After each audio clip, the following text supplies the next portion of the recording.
present here in the matter of Benyatov and Credit Suisse Securities Europe Limited. Yes, Mr. Jumet. Thank you, my lord. May it please the court, I appear for Mr. Legg, with Mr. Legg for Mr. Benyatov, and my learned friend Mr. Goulding appears with Mr. Skinner and Mr. Sorry, you're dealing with at least one rather old man. Can you speak up a bit? I will. And my learned friend Mr. Goulding appears with Mr. Skinner and Ms. Fubister for Credit Suisse. Before I start, there are a couple of housekeeping points that I just wanted to mention, please. Yes.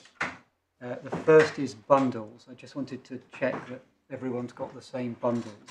We should have a core bundle, which everyone is referring to as C, I think, in their submissions, a supplemental bundle, and an unagreed bundle of documents. There are 5 authority bundles, which I'm calling A1 to A5. And there is also a short additional skeleton, which was filed by the respondent in relation to its position on the unagreed bundle. Ah, well, I haven't got that. It may not be necessary because I'm about to come on to my suggestion as to how we deal with that. Out of curiosity, my lord's got that. No, okay. And sorry, just one thing before we get started. I wonder if the associate could just send an email to my clerk. Hello? Would you be able to just send an email to my clerk saying that I've left my copy of the judgment in this case, and could you bring it up? Thank you, heard. Sorry? Oh, I see. If you wouldn't mind, it's 4844. I've taken it out of my bundle and put it loose. What was the number, please? Sorry? The number? 4844. Sorry, everybody. It's a well-known trap. Yes, you're about to say something about the unagreed bundle. Yeah, well, what I was going to say, my lord, was as follows. There's an extant application by us to refer to documents in the unagreed bundle. My suggestion would be that we don't spend time now dealing with that, and that what we do is seeing how the submissions develop. If we need to turn to any of those documents, we address them then. Otherwise, I fear we're going to spend time arguing. Oh, certainly. I think that's certainly what we'll do. And I think even when you want to refer to them then, if you do, our strong inclination will be to look at them to Benyatov. That won't come as any surprise. If there's some real prejudice in our even seeing them, well, then there will have to be an objection at that point. But I will take some persuading that to be the case. Right. Thank you, my lord. Finally, timing. What my learned friend and I have agreed to do is to divide up the time equally. So my plan, obviously subject to the views of the court, is that I was going to make my submissions today and into tomorrow morning, probably stopping around midday. Mr. Goulding will then take over, leaving me about an hour for a reply on Thursday. Sounds fine. Don't feel obliged to be that long. Thank you. But I do see it's a case with a lot in it, so it may take that long. Yep. Yes. Well, I wanted to go through some of the cases, and it does take a bit of time to do that. Yes, of course. No, I was being flippant. Can I just say this? There's a fair amount of law, and there's a fair amount of fact. It's easier for us to read the law out of court, and I speak for myself and I know for my lords, we've done quite a bit of that in pre-reading. We haven't had as much time for pre-reading as we'd like, but we're pretty on top of what the relevant legal issues are. Where we're likely to require more help in oral submissions is on the facts, because it involves being taken to and fro and seeing how your factual submissions go. So insofar as you have choices, I suggest you weight it slightly more, your available time, towards helping us with the factual parts of your submissions than with the legal parts of your submissions. Thank you, my lord. What I was going to say was, in terms of the order in which I wanted to do things, and I hope this doesn't run counter to what your lordship has just said, I did want to start with grounds 4 and 5. I wanted to deal with the indemnity first. Of course, no, you must do whatever you want. Because that's actually the order that we'd followed throughout the proceedings until Yes, now. I see. And obviously, if we're right about that, then that effectively disposes of the appeal. We don't need to look at issues like causation and so on. So I'm happy to try and deal with the facts, but my plan was to start with 4 and 5. I don't want to put you off your plan at all. I was just giving you a steer as to the areas where we're most likely to need help. Yep. Thank you. Thank you very much. That's really all of the housekeeping points. In terms of introduction, I wasn't planning to make a very detailed exposition about the facts.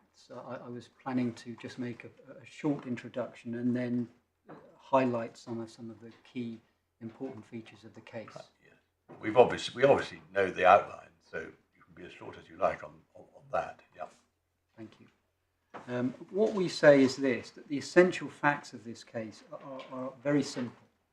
Mr. Benyatov was an employee of Credit Suisse who, as a direct result of doing his job and through no fault of his own, was convicted in Romania for doing his work. And the impact of that conviction was to end his career in the financial services industry. I'm sorry to jump right in, but we may as well get this point out at the beginning. You say direct result of doing his job and through no fault of his own.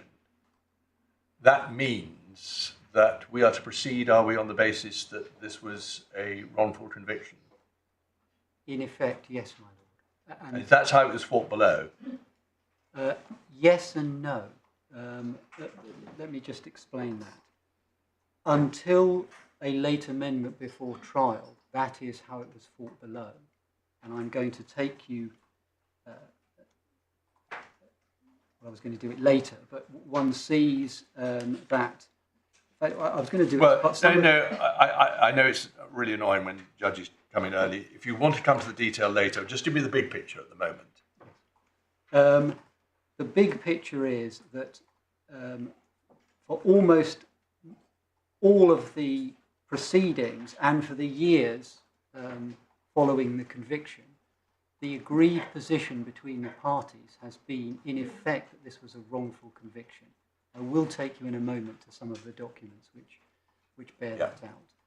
And so, whilst the bank and Mr. Benyatov strongly maintain his innocence, that he hasn't actually done anything wrong, our claim is founded on the basis that that's great as far as they go, but the fact, in the real world, there is this conviction, and that conviction is what we say caused the FCA to withdraw his authorization. And the fact of that conviction, whether or not he accepts that it was rightly made, undermines his ability to work. Yes, I think what concerns me, and I think the court more generally, is that the case is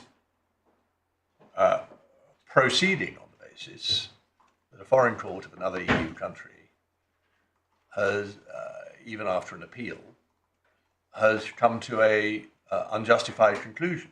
And not just unjustified, but there is certainly a suggestion that the prosecution was brought in bad faith. And it's a bit odd that the courts here should simply proceed on that basis without question because the parties haven't questioned it. Now you may say, well, that's what we've done, but I just wanted to bring that out early because it's an odd assumption to make. Yes and no. When we look at some of the documents in a moment, we'll see that if the court were to take that view, it's a view that would be shared by other courts, appellate courts in the EU, for example, in the Czech Republic and in Italy. But it's not actually necessary. What matters is what the parties think. The parties are of the view that this was a conviction that was not rightfully made, or rather the parties are of the view, until the late attempt by the bank to change its position, which the judge held didn't work. The parties were of the view that Mr. Benyatov hadn't done anything. Just one moment.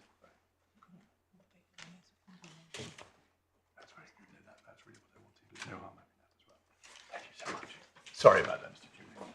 Not at all, my Lord. The parties are of the view that Mr. Benyatov hasn't done anything wrong. And in those circumstances, whether they like it or not, you can't get away from the fact of the conviction. And we say the indemnity is engaged in those circumstances. Yes, I see. Hang on one second. That's right. That down. But it's still quite useful as a matter of law to know that the test would surely require more simply than that he was convicted. It would have to be that he was wrongly convicted in terms of what duty of care is involved. You couldn't have a duty to protect your client, your employees against being rightly convicted.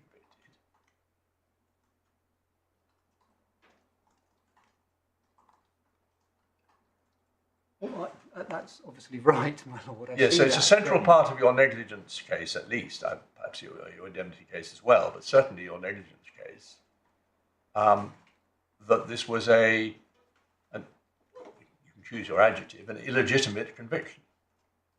It is, but it doesn't have to be. To my mind, there's a kind of middle ground. That I certainly agree that what you can't have is a duty to protect an employee in relation to a conviction that's rightly made. That can't work. But what you can have is you could have a duty in relation to a conviction that's wrongly made. But the middle ground I was thinking of was this, where it might not work in the UK, but where you're an organisation that sends your employees to all kinds of jurisdictions around the world, and where, as far as everyone was concerned, when you sent the employee and they did their work, there wasn't a problem with it, and it is subsequently found to be unlawful, then I would say the conviction, the duty could still apply there, because if one accepts that you are entitled to put the responsibility on the employer to make sure. But that's a slightly different point. You're making the point which comes out in some of the indemnity cases, that an employee may be entitled to be indemnified against the consequences of being fined, say, for doing something that he didn't realise, he reasonably didn't realise was unlawful, but was. Yes.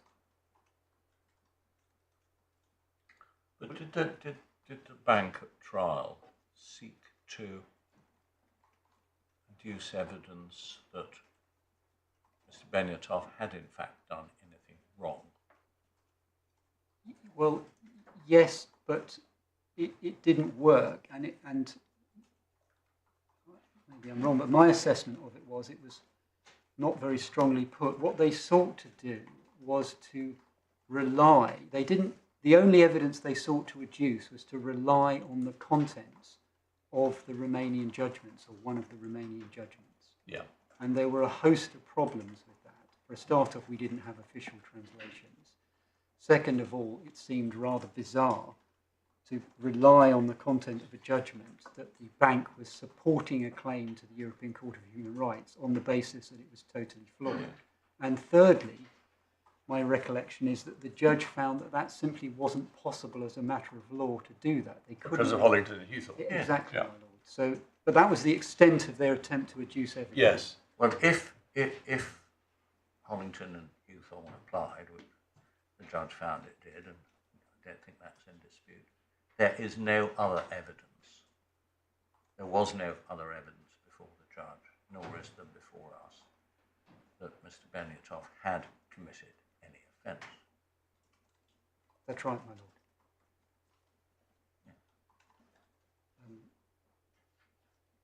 Thank you. Well, I'm sorry to interrupt your flow in your first sentence, but I was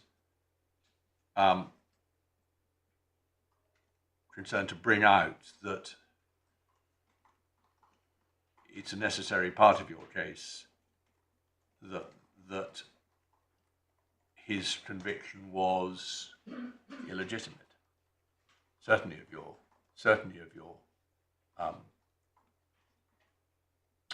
duty of care case, your negligence case. Well, I take your lordship's point. I'm not sure I accept that, but it's certainly the position is different as between the indemnity Yes. and the duty of care. It's not necessary for the case to be put on that basis in relation to the indemnity at all, No. for the reason your lordship just pointed out. I see the point in relation to the duty of care, and my answer, which may not be satisfactory to your lordship, is it's not necessary for the court to sort of make a decision, well, we are definitely saying the Romanian court's decision was illegitimate. We say it's enough that the party's common position is it's illegitimate. Thank you very much. The focus of the duty of care, and this is a point I'll come to later, is what are the consequences for the employee? And that's really where one of the places where we say the judge went wrong. So in that sense, it doesn't really matter whether it was legitimate or not. The party's common position there is a conviction which has the life-changing consequences on Mr. Benyatov, and that's sufficient. Well, can I ask you about that? And again, please don't take this out of order.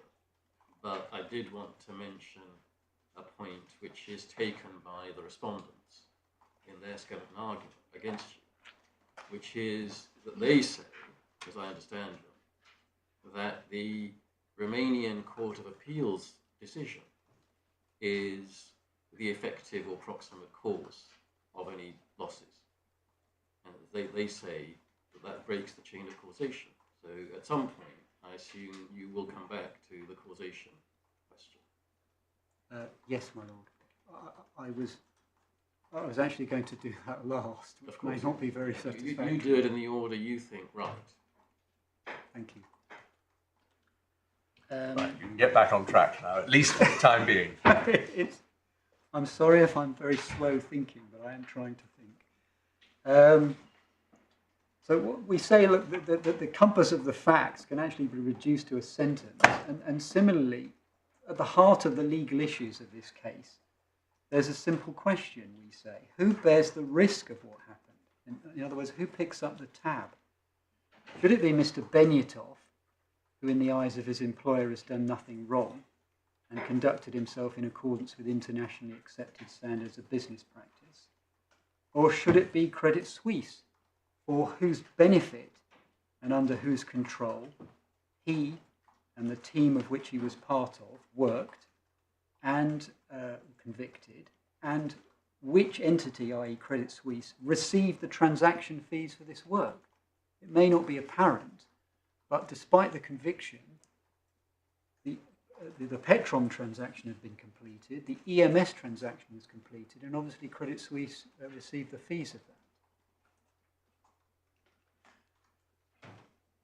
Before we turn to the sort of grounds, I wanted to just draw attention to some of the unusual features of the case. The first thing was I said that at the time of that Mr. Benyatov was acting in accordance with internationally accepted standards of business practice. And I just wanted to take the court to where that appears in the judgment. It is in Core Bundle, tab 7, at page 193.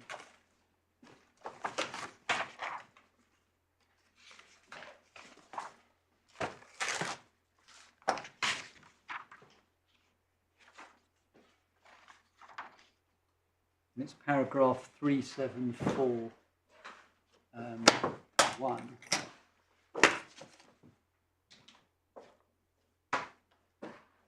And in fact, it's worth looking at the second subparagraph of that. And the third subparagraph on that page, which talks about the signing of statement of truth, was for the reason I stated earlier, that until a late amendment before trial, the position of the bank had been completely common with Mr. Benyatov, that he hadn't done anything wrong.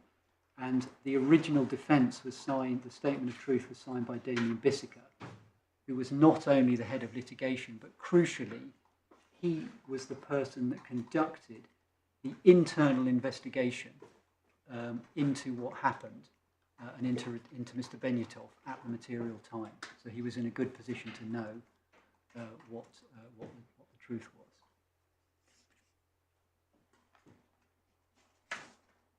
was. It's also worth noting that Mr. Benyatov was never disciplined for any of the events that underlay his conviction. Obviously, as we'll see later, in his employment contract, there's a standard reference to a disciplinary process. That was never invoked, and nor was he dismissed for misconduct. Second point is that we say the conviction of Mr. Benyatov and his colleagues was rooted and entirely based on the work they were doing for Credit Suisse, and that was a material cause of the conviction. Thirdly, we say it's worth bearing in mind the extent of the injustice visited upon Mr. Benyatov. And I just wanted to show the court a couple of documents to bear that out. The first of which is in the supplemental bundle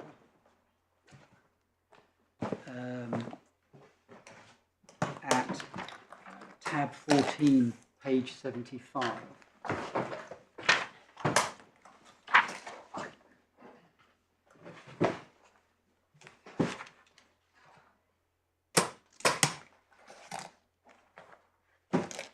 And I refer to paragraph 11 there, where this is the judgment of Judge Tehar on the strikeout application. And what he is doing at paragraph 11 is just setting out Mr. Benyatov's evidence about the manner in which he was arrested and what happened to him afterwards, which in my submission is fairly shocking. Hang on 1 second.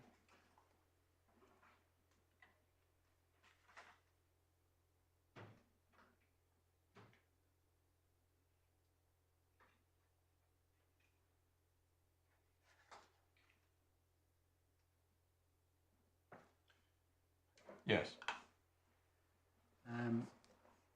I've no reason to doubt any of that, but there are no findings to that effect, are there? No, because it's I just wanted to set the background.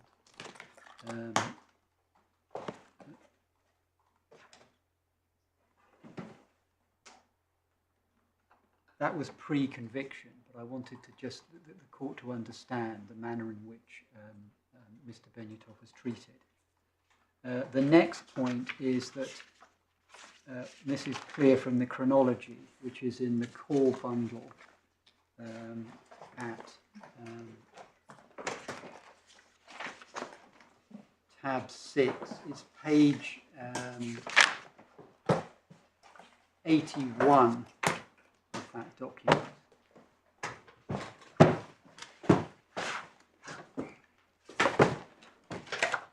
And these points are not just to show the sequence of events, but also they become relevant in relation to the point I'm making at the moment, but also later they'll become relevant to causation. So, for example, in the middle of the page, we see November-December 2006. The bank undertook an internal review following Mr. Benyatov's arrest and detention.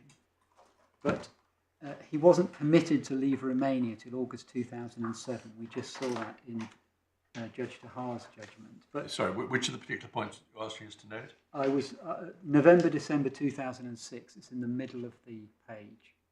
What's the point? I mean, obviously they did. We already know that. I was about to just make some comments on that internal investigation in my next point. August 2007, Mr. Benyatov is permitted to leave Romania, but crucially, charges were not laid until the 7th of September 2007. One sees that from the next entry.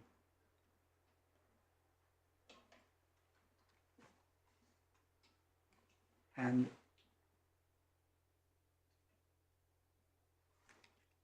I've been slow. You're saying crucially, but what's crucial about that?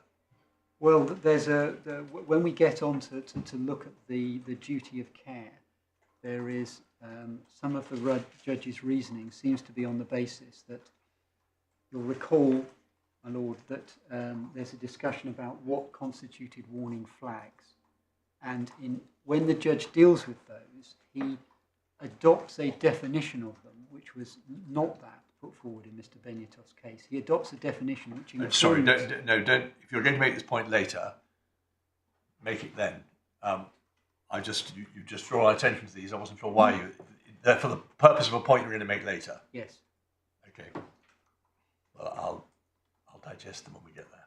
Thank you. Thank you. And then I just wanted to, just on this, the extent of the injustice, I just wanted to take the court to a couple of passages in the judgment which give a flavour of the reasons why really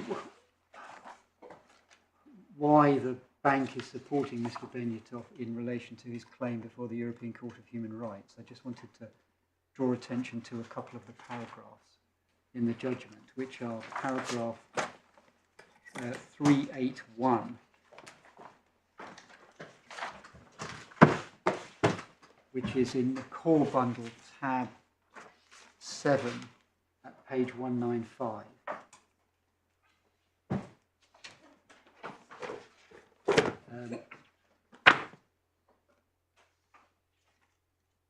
This is worth reading, it's certainly worth reading subparagraphs 1 and 2.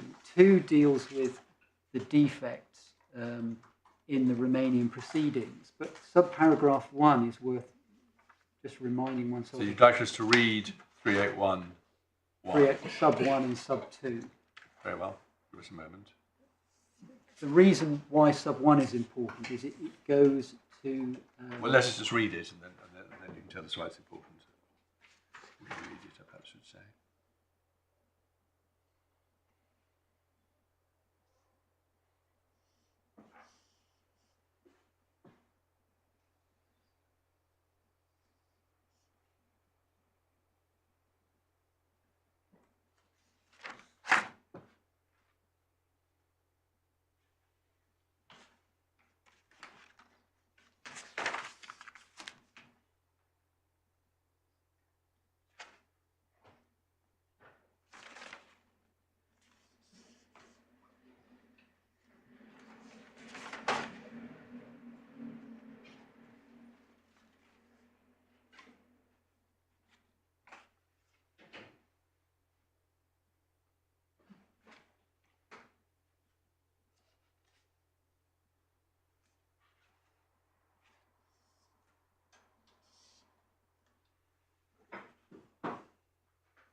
Yes, sorry, just while I remember, otherwise I'll forget to ask, what is the state of play as regards the Strasbourg proceedings?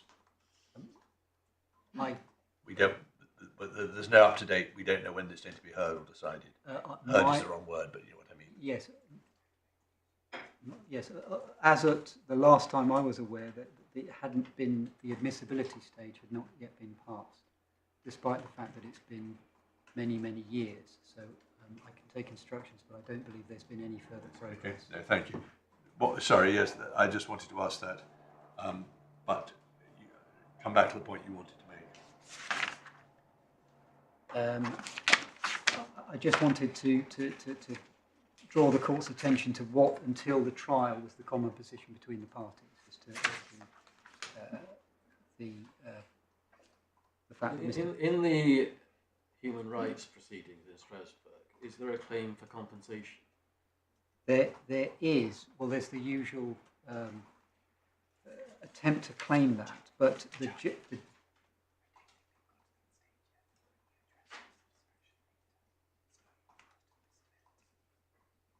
I'm informed by Mr. Legg, who knows a lot more about these things than I do, that that would be addressed once you get past the admissibility stage.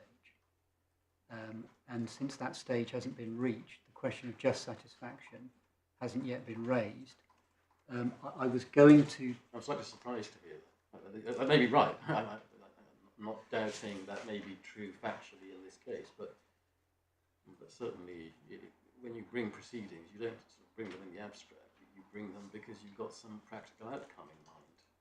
I entirely accept that if the admissibility stage hasn't yet been reached, the court won't be considering the question of just satisfaction. But certainly my recollection when I used to do this kind of work was that you start proceedings because there's an outcome you want to reach, which is sometimes compensation. The lady's nodding. I mean,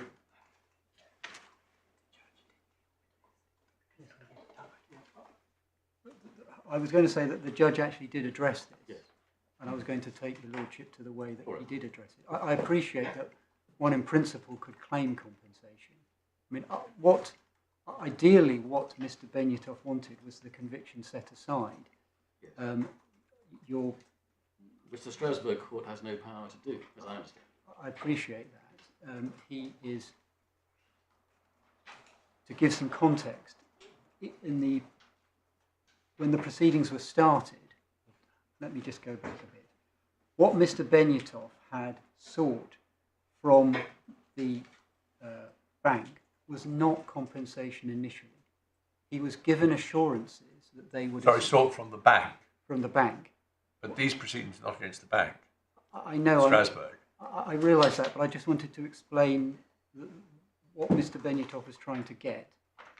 His first wish was to try and get the conviction removed.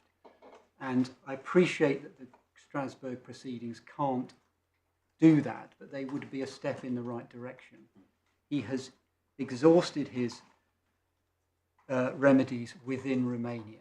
And what I was going to say was that the third limb of that was that in relation to the bank, the initial discussion, and this claim, part of the claim was struck out by Judge Tahar, but the initial part of the discussion between the parties was whether or not the bank would engage an external third party, a political figure, to try and intervene on Mr. Benyatov and the others' behalf. And there is some reference to that in the pleading. For various reasons, the bank decided that prior to the conviction they wouldn't do that. They said they didn't want to appear to be interfering with the Romanian judicial process. And then subsequently they weren't interested. But Mr. Benyatov had tried to pursue that and initially sought specific performance of an alleged obligation. That didn't work out. It's only in that context that his claim has really focused on getting compensation, because he realised that he's never going to get this conviction set aside. But the ECHR proceedings are still out there. It's just that they're not going anywhere at the moment. But does that assist in sort of understanding where he's going, even if he gets to that destination, it may not be a perfect outcome? I mean, I appreciate Strasbourg is very slow at the moment. I just, when you say they're not going anywhere at the moment, he is the applicant. Yes. Presumably. He and perhaps his fellow defendants who are also convicted. He is still pursuing them as actively as he's able, but the reason they're not going anywhere is not because he's not pressing them. That's my point. Correct. Yeah, that's okay. my understanding. And if 6.5 years after the case is brought, there hasn't even been a decision on admissibility, Mr. Benyatov might be wondering whether the case will be concluded in his lifetime.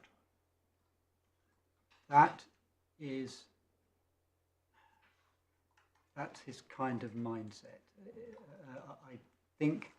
I recall that his evidence at trial, the conclusion of his evidence was that he had given up hope in relation to legal processes generally. I was going to take, my lord, to paragraph 420 of the judge's judgment, which is in the core bundle at page 206. Can I just be clear about this? And please, I'm not taking any point about this at all. I understand exactly what you say about where the parties are and whether this is a wrongful conviction. But as I understand it, simply from the judgment, what the Romanian court held, and even the Court of Appeal held, was that he and his fellow defendants had obtained information about the amounts of the initial bids by the other parties, and had done so surreptitiously. If that factually is what happened, that wouldn't be in accordance with normal business practices, would it? It must be that he says that didn't happen. Have I got that right? No, because the bank... Well, there's 2 points. First of all, that's one allegation. There was also an allegation that he was part of a criminal group. In relation to that, my recollection is that all the Romanians had to rely on was, and Mr. Benyatov didn't see all of the evidence, that's one of the defects in the process, was his and his team's activity as conducting normal business. So that's not. No, I'm sorry, we're at cross purposes. I'm not about whether this case stands up. I'm very willing to proceed for the time being on the basis it doesn't stand up at all. I just want to understand what the case was. And the case was, I thought, but you must put me right on this if it's not, that what he and his team did was found out what the other competitors had bid in the first round, which they were not supposed to know. Now, if that were the case, you're not saying that that was in accordance with normal business practices, are you? You're presumably saying he didn't do that. I am saying he didn't do that. Yeah. What I was trying to say was, first of all, one, that was only one aspect. Well, it doesn't help a judge if you don't answer my question and answer a different one. Sorry, I came out ruder than I intended. It was probably deserved. I'm sorry. No, but I'm right about that. This is all background, but we're just nobody's into. In case Mr. Benyatov is watching, which I'm sure he may be, I'm not for a moment suggesting we will decide anything about any of this. I'm just trying to understand what, as it were, the basis of all this is about as part of the background. That was the charge. And when I was just slightly puzzled when I saw these references to ordinary business practice, whether it was their case that to find out what your competitors are doing behind the scenes is ordinary business practice. Yes, I see the point, my lord. If that were really the true character of the events, then that probably wouldn't be. But it's really important, but that isn't. And second of all, it's really important to see that in context. And what I was trying to do badly was to contextualize it. First of all, that wasn't the only allegation. Second of all, I don't accept that one can reduce it to that simple point, because this is the point that the bank pulled out of the massive Romanian judgment and tried to run as their one point at trial. And that's why the judge mentions it, that there's much more complexity than that. And the third thing is that Mr. Benyatov, well, there's two other things. Mr. Benyatov said, no, that's not what happened.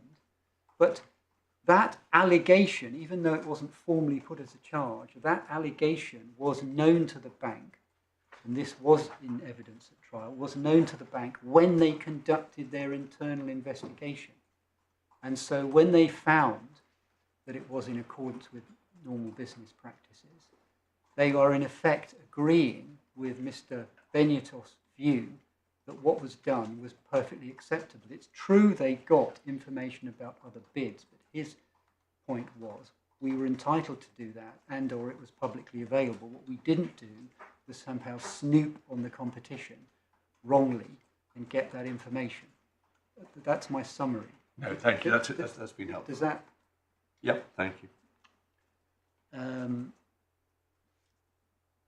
Yeah, it's also, what before we leave this bit of the judgment, one also sees, I mentioned the other courts. That's actually mentioned in paragraph 390 of the judgment. If one looks at page 199, the end of that paragraph, it says there is a danger about according that credit where the judgment of the Romanian court is to go to the ECHR, and where courts in Italy and the Czech Republic have refused to recognise it. Those courts were not, they were dealing with the same conviction, but not in relation to Mr. Benyatov, in relation to his colleagues, I believe Mr. Flore and Mr. Shusha. My fourth, this was meant to be, I was meant to take this. These are all on the points of the extent of the injustice, are they? Yes, I'm leaving that now. Yeah. Fourth point, and I don't think this is, just to make it clear, in terms of unusual circumstances of the case, is that Mr. Benyatov, of course, worked in a highly regulated professional industry. And a conviction, obviously a conviction for a very serious offence which results in lengthy custodial sentences. I'm not suggesting if you got a speeding fine it would be the same result, but a conviction of this seriousness obviously is going to remove your ability to basically destroy your future career. Not only did he lose his FCA authorisation in relation to the approved role that he was carrying out, but even if he had did a non-approved role, the author, perhaps I'm speaking out of turn, but the FCA authorisation process regime has a number of layers, and there are approved and senior management and approved roles. But below that, you are still expected to be, even if you don't have that type of role, a fit and proper person. And so he's not even going to be able to satisfy that test. And the other point that's worth noting is that the way the FCA authorisation regime works is you don't apply to the FCA to get authorised. You get a job, and then if you haven't already got authorisation for that role, your employer makes the application on your behalf. So you're to put it bluntly, you're stuffed, because you're never going to get a job, because and the minute they look at you and see that you've got a conviction like this, they just say, no thanks, we're not wasting our time trying to get you authorised. And is the position that the FCA simply don't second-guess foreign convictions? And you put aside things like speeding, of course, as you say, that's irrelevant. But if it's something which, if the conviction is sound, would disqualify you from being a fit and proper person, the FCA will not say, well, there are reasons to doubt this Bucharest judgment. They will simply take it at face value, and that's that. I think the court should approach the matter on the basis that they will take it at face value. It would be very bizarre for a regulator to start to make value judgments about foreign convictions. And the other problem is, as I was just explaining, it's not, you can't go to the FCA, you've got to persuade your employer to employ you and then make an application on your behalf. So it's a really difficult, in a sense it's irrelevant what the FCA thinks. It's any future employer is looking at you and thinking, well, are we going to get authorization for this person? Answer, no. Do we want to take the risk? Answer, no.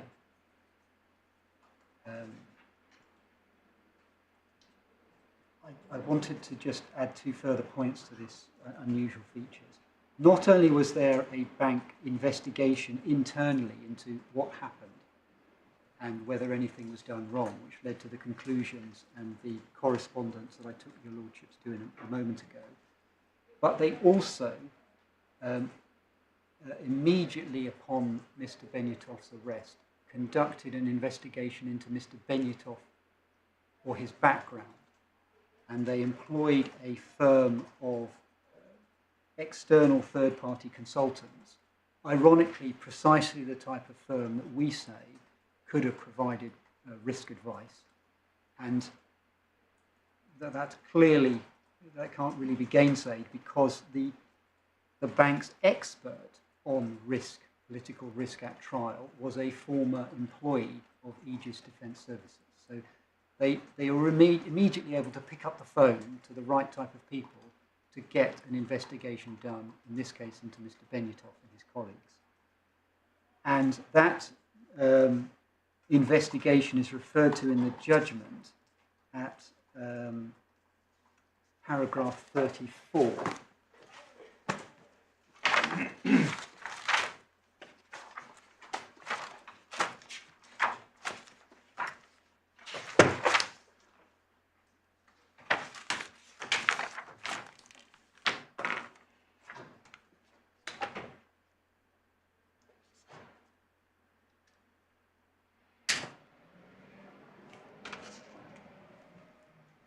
The conclusion being, one sees the date, they reported by the 22nd of December 2006. The conclusion being that Mr. Benyatov was a man of high integrity who had become caught up in a political affair in Romania. 2 points on that. First of all, that report was extensive. The Aegis Defence Services went back in time to Mr. Benyatov's period of employment by Morgan Stanley, which had ended in 1997. So they did a really thorough investigation of him. And secondly, it's the reason I say it's an unusual circumstance. It's not just that the bank did their own investigation and concluded that his behaviour, that what was done in Romania there was nothing wrong and it was in accordance with normal business standards. But they went further than that, and they established that generally Mr. Benyatov was a person and regarded as a person of very high integrity. That adds to the injustice of the situation we're in, I say. And then the final point, and we've already covered this, is the lack of an effective remedy. Sorry, lack of? An effective remedy, apart from this claim.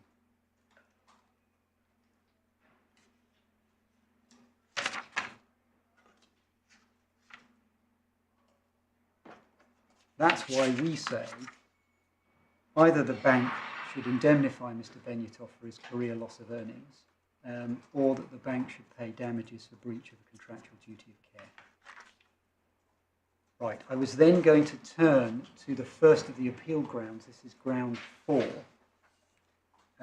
namely that the judge was wrong to find that the implied indemnity was limited in scope or could not be extended to cover these circumstances. So the focus of ground 4 is the indemnity that the parties agreed was implied at law, whereas ground 5 looks at our alternative argument. Well, if the implied indemnity at law doesn't go that far, is there an indemnity implied in fact which does? The submissions I'm going to make about the legal principles. So will you just ask, I think you said earlier, you're deliberately taking the indemnity first because, or partly because, that was actually where your primary focus was at the trial, is that right? Yes. Yeah, thank you. Sorry, do you go on, yes? All I was saying, my lord, was that the legal points, although we're formally under ground 4, apply to both grounds. And so I wanted to start off with 2 things. First thing is to just explain the propositions that I hope to establish. And then the second was to sort of give a brief roadmap of where I plan to go. Jimmy, you're having to compete with rubbish collection or something outside. Could you just turn up the volume a bit? Thank you. I'm sorry, my lord.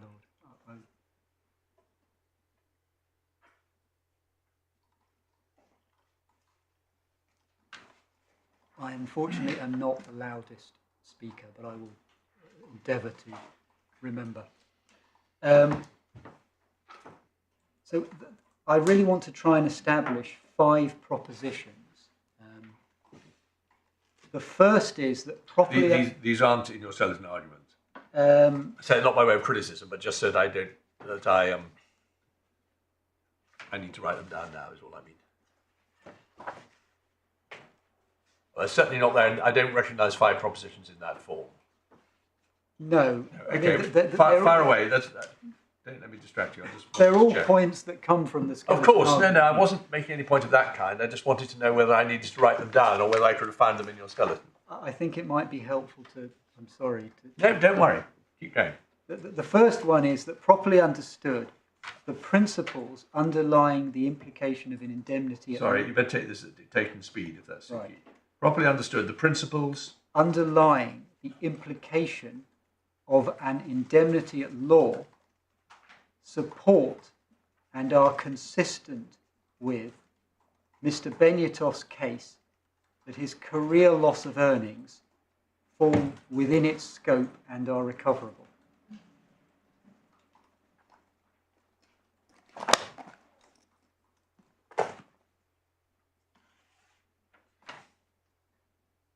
Yeah. The second proposition is there's no principled reason to limit the implied indemnity, particularly having regard to the narrower formulation of the indemnity in paragraph 19.2 of the amended particulars of claim. Sorry, particularly having regard to what? The narrower formulation of the indemnity in paragraph 19.2, amended particulars of claim.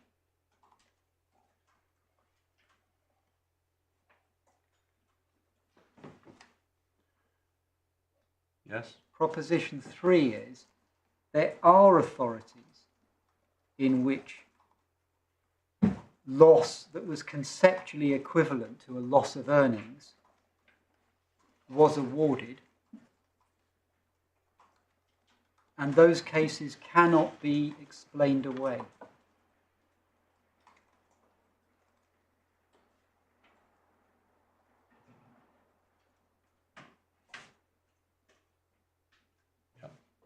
Fourthly, if for some reason the implied indemnity doesn't extend that far, then it should be extended consistent with the principles that underlie it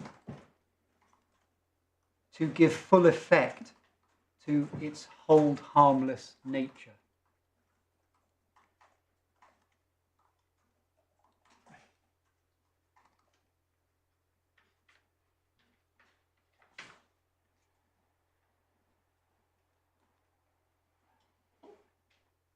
And fifthly, is really ground 5, that if all of that's wrong, in these circumstances, an indemnity in fact, which is wider than the one implied at law, should be implied.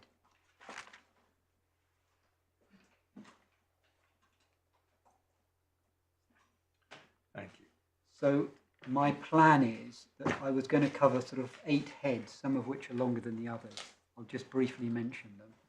So 8? 8 heads of points in order to make good the first 4 of those propositions. So I can either set them out or I can just get on with them, whichever is. Not sure I understand what you mean. Sorry. I was just going to explain where I was going to go. So I was going to say I'm going to start off with what the dispute. Oh, you want to give us a roadmap? Well, I really don't mind. We spent ages writing down the 8 headings. Why don't you just go through them one by one, but make sure you number them as you move from each to each. Okay. Yes, right. First point is, very shortly, just looking at what the dispute between the parties was. And the easiest way to do that is to take up the judgment, tab 7 at page 169.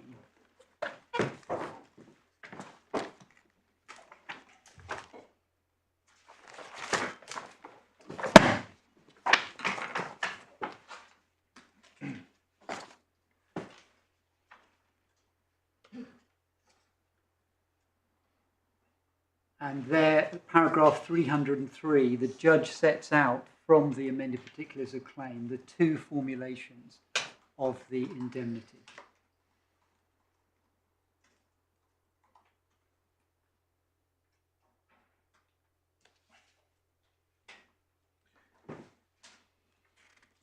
Yes. And we may not need to turn to it, but for your lordship's note, that is in the bank's defence, the indemnity is admitted, or a narrower formulation is admitted at paragraph 13.1.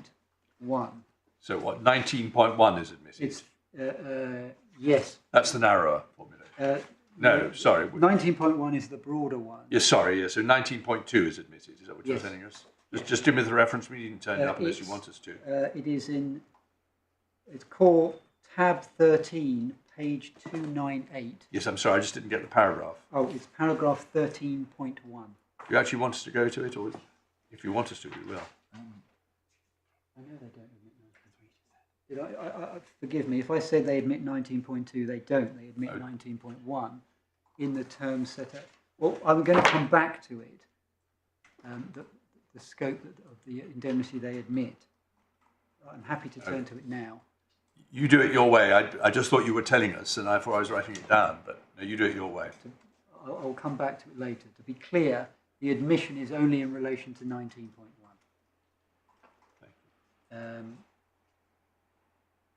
That's Lord, I don't wish the court to be misled. We don't admit 19.1 in our defence. We admit an implied indemnity of narrower scope. Than either of these. Yes. I thought I'd said that. Let us turn, so that there's no doubt, let us turn to page 298, tab 13.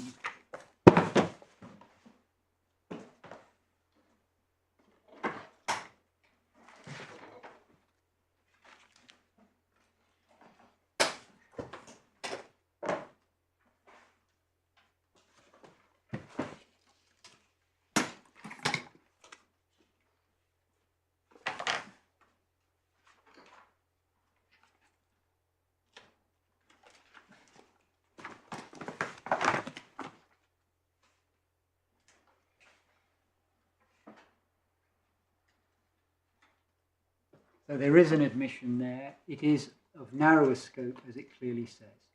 It's a slightly different formulation as well. Well, crucially different. But it doesn't say anything about losses. Yes. If your lordship turns over the page, there's more particularity provided at paragraph 13.3. And in particular, if one looks Hang on 1 second. Yes, thank you. Yeah. at 13.3.2, one sees if and insofar as the defendant owed a liability to indemnify him in respect of expenses, liabilities or losses, etc., for the avoidance of doubt, such duty is limited to sums paid or payable by the claimant to third parties and does not extend to the sums claimed by the claimant. Forgive me, I already knew, I sort of work on the assumption that I already know that. So it's in different terms, but the limitation as to what is recoverable is in that paragraph 13.3.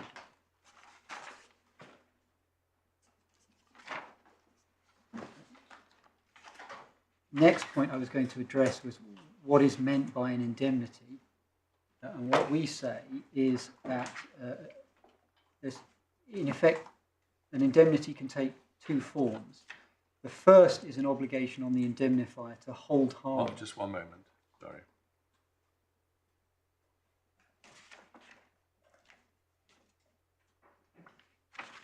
Yes, sorry. You're on. I was going to say that we suggest that an indemnity can take, in effect, two forms. The first is an obligation on the indemnifier to hold harmless or save harmless the indemnified party, to avoid or prevent loss to the indemnified party. And Sorry. To hold harmless the indemnified party. yes, And then you said something else. To avoid loss. to avoid or prevent loss to the indemnified party. You say that means the same as hold. I mean, is that what hold harmless means? I'm going to say it does, yes. Yeah, thank you. Yes. Sorry, I missed some of that. Indemnity can be of two kinds. Yes, ma'am. A is to hold harmless. And B is to reimburse the indemnified party for losses incurred by the indemnified party. Well, to reimburse the indemnified party for losses incurred is the phrase you used? Yes, my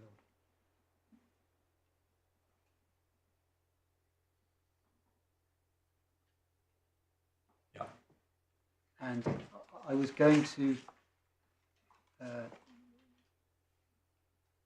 make that submission good by having a look at one of the cases. Yes, thank you.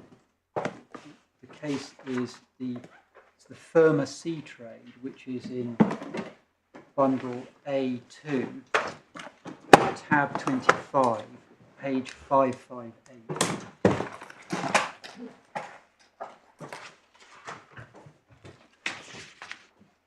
It starts at 524, forgive me. The bit that we need to look at is at page 558.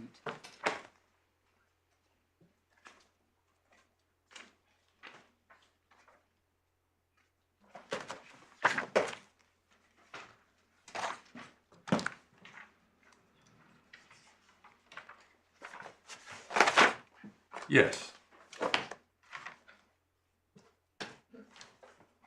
The passage that I rely on is the passage of Lord Gough, and it starts on this page from letter G, the final paragraph on that page, and it goes over the page. Really, we rely on all the way down to 36D. Okay. Great. We'd better read this, not a passage sideline for pre-reading. All the way down to where, sorry? 30, I'm sorry, I switched page references. 559D, using the pages okay. bundle at the bottom. So what? The paragraph ending achieving that result, in other words?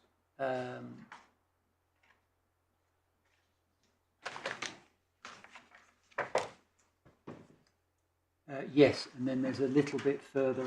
Oh, I see. You want the first sentence or two of the next one? First sentence or two, down to, as I've already stressed, if the condition is in sufficiently clear terms, it would be. Fine. Well, let's read it.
Yes, thank you.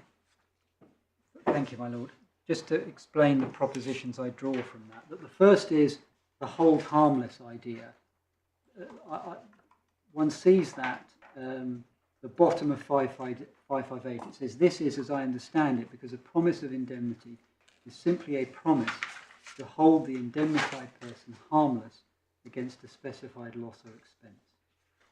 And this must depend, mustn't it, on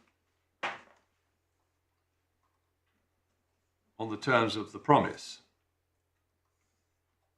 Any express contract of indemnity will promise to do something. And you'll have to look at what it says to see exactly what it's promising to do. Absolutely. This is in the context of of the indemnity provided by P&I Club. Yes. And it's Rule 4, which we can see in the first paragraph of the head note.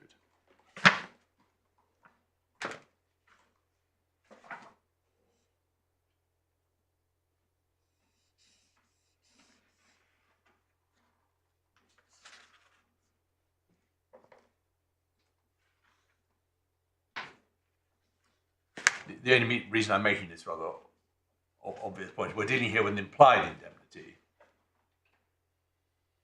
So actually, we've got to ask what, in the nature of a contract of employment, should the law imply as a necessary incident of such a contract? In our case, yes, and whereas in the pharmacy trade, it was an express indemnity. Quite. Well, Yeah. that's really the point I'm making. Yes, I totally accept that, my lord. And it would depend with an express indemnity upon construction, but I'll explain a bit about the background, but the passages I'm relying on here in my submission, even though the case was ultimately about the about whether or not there was an express indemnity, as I understand the case from the head note, what was being developed, what was sought to be developed was the idea that there was some kind of equitable implied indemnity which gave rise to an accrued right which had survived the insolvency, because both cases involved an insolvency. We don't need to worry about that. My point is that when Lord Gough is speaking here, I totally accept that the context of the case is about an express indemnity in its construction, but his comments here are about, my submission, general comments about the way an implied indemnity would work at law. Yeah. And his first point is that it's a hold harmless. And then over the page, he then says, and this is at 36559C, he says, as a general rule, indemnity requires that the party to be indemnified shall never be called upon to pay. And the point that I derive from that is that he is saying the default position is the hold harmless one. And then he goes on at 559 letter D to say and make the point that your lordship just made. Of course, as a matter of express agreement, you can narrow the thing down and create, in effect, a second type, the second narrower type of indemnity, merely to reimburse payments that have been paid out. The passage in this judgment to which we referred, I forget, either in your Stelliston or perhaps it was Mr. Goulding's, is in the speech of Lord Brandon, which was in fact the main speech. I'm not suggesting Lord Gough says anything different. And the passage, the sideline passage is at page 28 of the judgment, page 551 in the bundle. Is that's as looking at it, it's to substantially the same effect, but it doesn't say the particular things that you're drawing attention to here. But particularly that first paragraph between A and C is effectively the same point that Lord Gough is making, isn't it?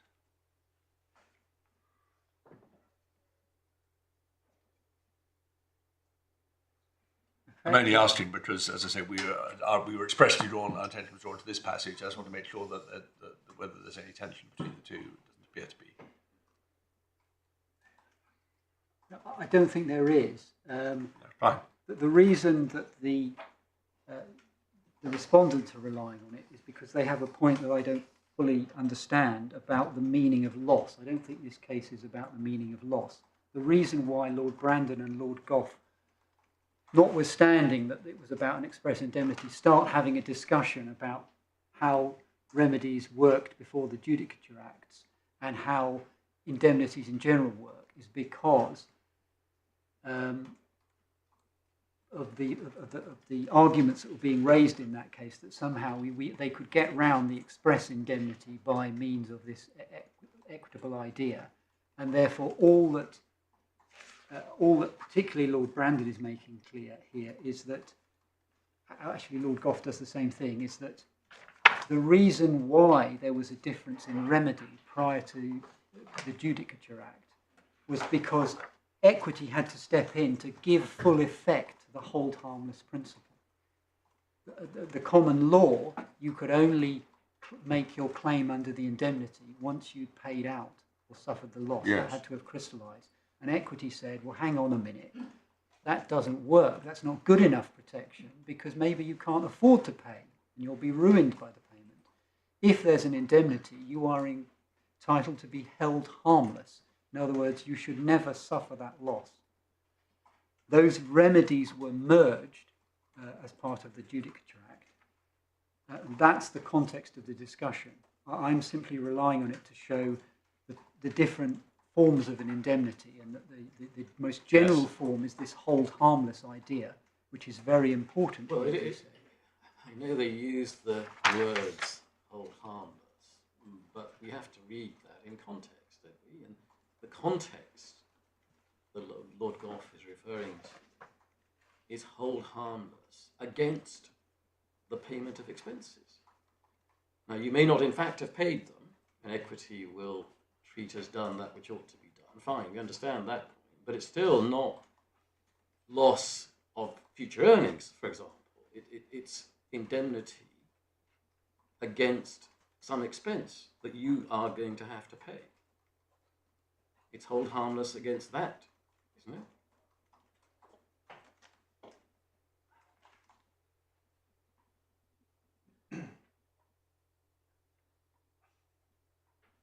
In the context of this the discussion they're having, yes, I would accept that, my lord. But my point is that that doesn't detract from the fact that the underlying principle is one of hold harmless. I know that doesn't. Right, but I mean that. But Lord Gough wasn't concerned with the underlying principle. Lord Gough's speech is not an essay on the underlying concept of indemnity. It's an address to a particular point that arose in that case. You can't read this as saying hold harmless. An indemnity, unless otherwise qualified, means an obligation to hold someone harmless against any loss they may suffer in any circumstances. I accept that, and I'm not seeking to rely on it on that basis. I just thought it was a helpful explanation of what we say are the two types of indemnity. And what I draw from it is, of course, it doesn't mean we win. It doesn't tell you what hold harmless. It doesn't sort of list all of the types of loss that you'll be held harmless against. But in my submission, it's still important to the cases we're about to go on to, which do look at the type of loss which is recoverable, to bear in mind the underlying rationale, the underlying idea, better, is the idea that the indemnified party is fully protected. Can I put it like that? And I put it no higher than that. I'm not suggesting that this, as it were, gives us the answer to the claim which Mr. Benyatov is advancing.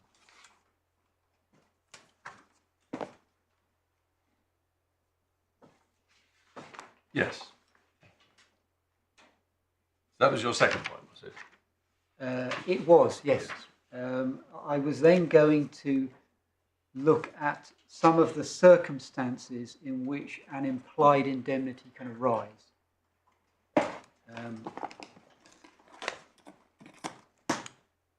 And my plan was to look at some statements of principle in three particular cases, and then look at Halsbury's. And the cases we're about to look at are not employment cases, but in my submission, it's important to look at them because when one comes to look at the passage in Halsbury, one sees that the underlying rationale is the same whether it's an employment situation or any other situation.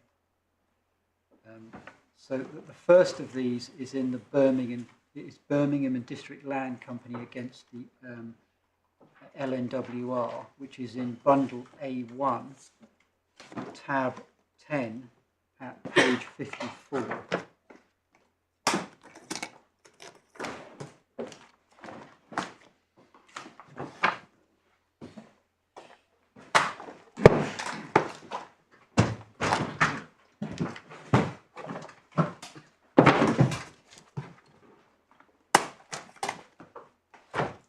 Yes. Just about all of the cases we're going to look at have quite unusual sets of facts and often quite complicated ones. So the best way to understand what was happening here is just to quickly look at the head note is a good start.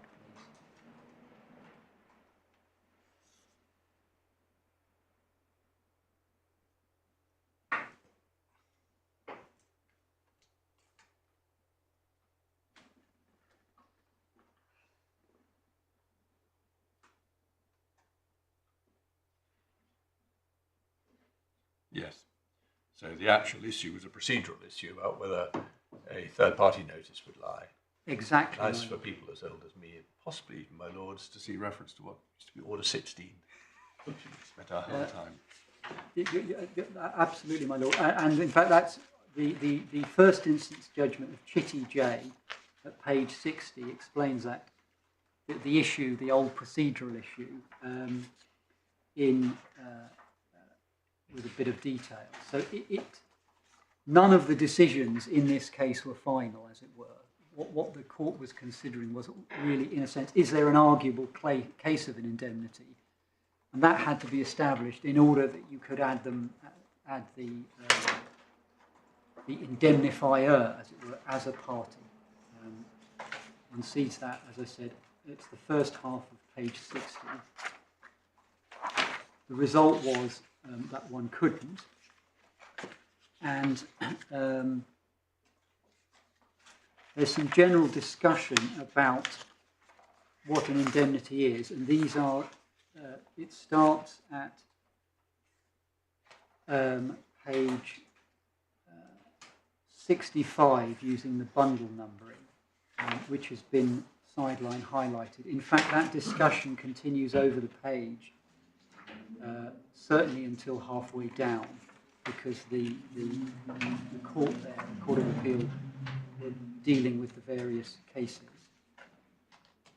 So which bits do you want us to read? Well, if your lordships haven't already looked at this, can I ask your lordships to read? Well, speak for myself, I have already looked at it, but I haven't. To which page? Using the internal page numbers, it's 272. Using the bundle numbers, it's 65. There is, the top of that is a discussion in general, and then what Lord Justice Cotton does is to go through. Why don't you just let us read it, and then how much? All we're trying to get at, which bits do you want us to read? Then you can say what you want to say about it. I would like your lordship to read that page, and then over the page to the end of the second paragraph, which refers to Doug Just give us a second. Thank you.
Yes, I'm sorry.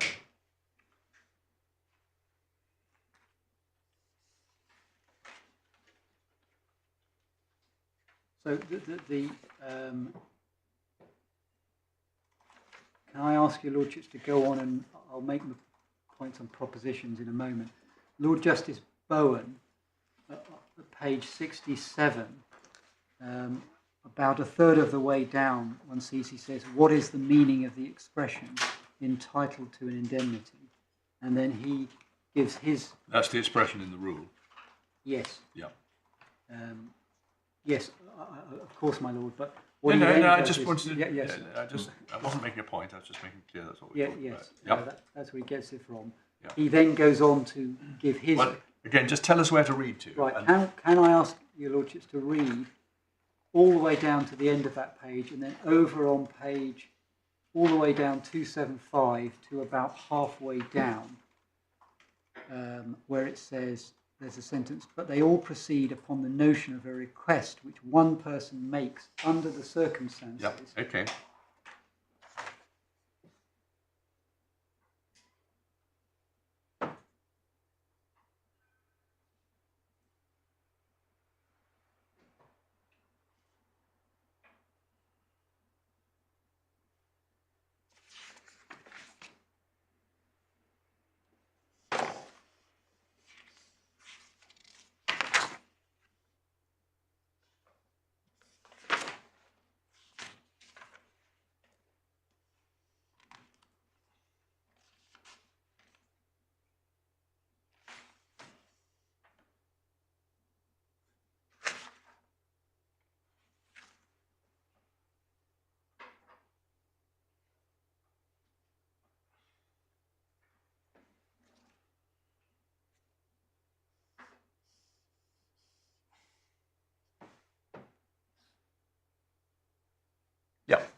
the 3 points that I wanted to draw from that. First of all, the Court of Fry agreed. One sees that from the bottom of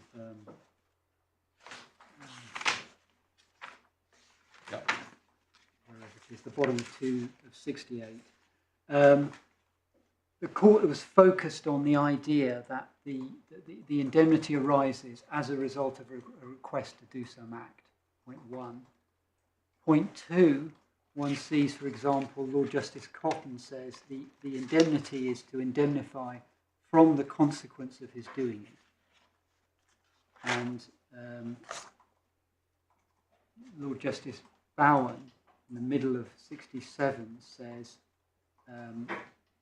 when he's talking about the implied contract, he says, by implied contract, if the true inference to be drawn from the facts is that the party intended such indemnity, even if they did not express themselves to that effect, or if there is a state of circumstances to which the law attaches a legal or equitable duty to indemnify, there being many cases in which a remedy is given upon an assumed promise to do what under the circumstances. This is all just obvious stuff, isn't it? Yes. But what we're concerned with here is what indemnify against what kind of consequences. That wasn't the issue here at all, was it? It wasn't, no, but my point is that the formulation here is that it's implicit that that one is talking about all of the consequences. It doesn't make any sense, particularly having regard to the passage I just read, how it would be consistent with that principle, that it would only be some of the consequences. They don't say some of the consequences. They talk about the consequences. And when we look at the later authorities, other authorities, they are clear in saying, in effect, all of the losses or all of the consequences. Towards the bottom of page 67, Lord Justice Bowen draws a contrast between a right to damages and a right to indemnity. He suggests that they're actually complete opposites of each other.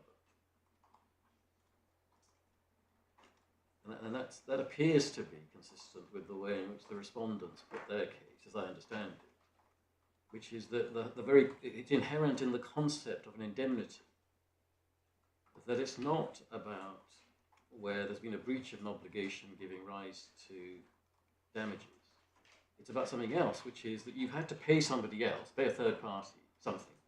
And so the indemnifier has an obligation to indemnify in respect of that payment. Well, I accept that that's the way they put their case, but my answer to it comes in 2 parts, if I can be forgiven for putting it like this. First of all, one has to see that statement, or the statement of Lord Justice Bowen, in context. What he was doing here was to say, look, in this case, there isn't an indemnity. There is only a right to damages. It's simply a sale agreement, and there's no indemnity to be implied anywhere. Therefore, on the procedural basis, the claim fails. If one... he's not, in my submission, he's not saying, going so far as to say it's one or the other. He's saying in this case, there isn't an indemnity. You've got a sale agreement and you can sue for damages for breach of that. And try as we might, we can't imply an indemnity because there's no request by anyone to do anything. So it's hopeless. That's the context in which he says that. Yes. I make that good by looking at what Lord Justice Fry says. You said you had 2 points. This is the second This point. is the second point. Yeah. If one looks at the bottom of 69, and I plan to come to this later because the point your Lordship raised is indeed something we need to address, but I was going to address it later. But let's have a look now. On page 69, there is a passage, it's the full paragraph on that page. First one, it says, now in my view, the word indemnity in the rule, which we have to construe, so it's again focused on what the rule says, but as he carries on speaking, he starts to talk in general terms about indemnities. Can I invite your Lordship just to read that paragraph?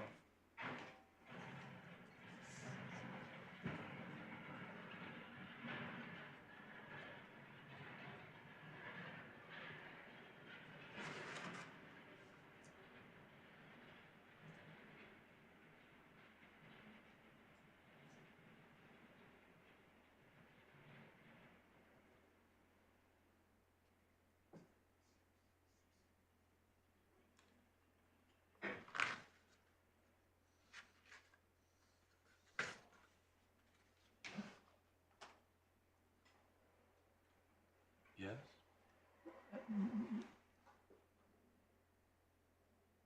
First of all, again, in the context, all he's saying here is, in the first part, look, what we've got here is a sale agreement. That's it. You can sue for damages. There's just no way there's an indemnity to be looked at here. So, of course, they're saying, both of them are saying, an indemnity is different to damages. But they are not saying it's one or the other. In the context of this case, there was a right to damages and no indemnity. In my submission, neither of these judgments is saying it's one or the other. But on the contrary, the end of Lord Justice Fry's, the paragraph I just adverted to, what he's saying is it may well be that the measure of damages, the indemnity will properly express the measure of damages. In other words, the damages can be the same type of thing. In my submission, that is helpful to what we say.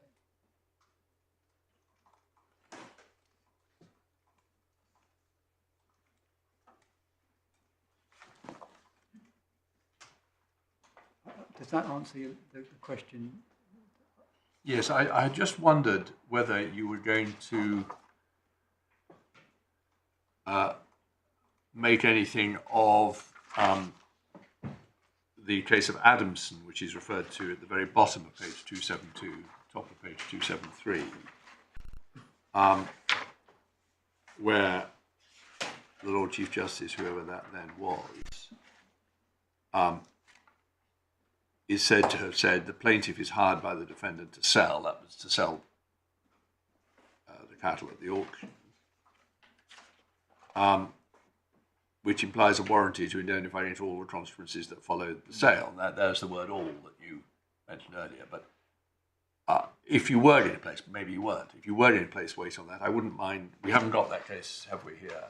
We have. We have. I just wondered it would be necessary to see what, before we put a lot of weight on all, we need to see what the context was. Absolutely. My plan, and it may not turn out to be a good one, was to do, first of all, to look at some of them, I say more recent, in the last century, some of the appellate decisions about indemnity. So I was planning to look at... Don't worry about... I mean, if you say we're coming back to see, look at it later, we'll look at it later. That's fine. We are. Yeah, yes. okay. I'm happy to do it now, but no, we are coming as long back. as I know.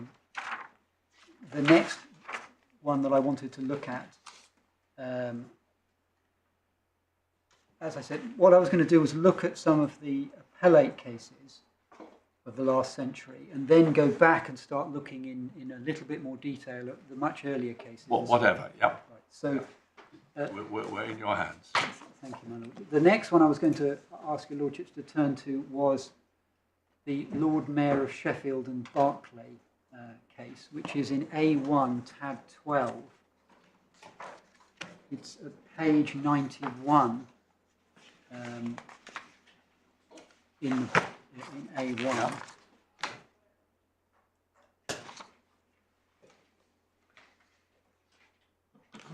And this can be taken very quickly. But the facts are set out in the head note.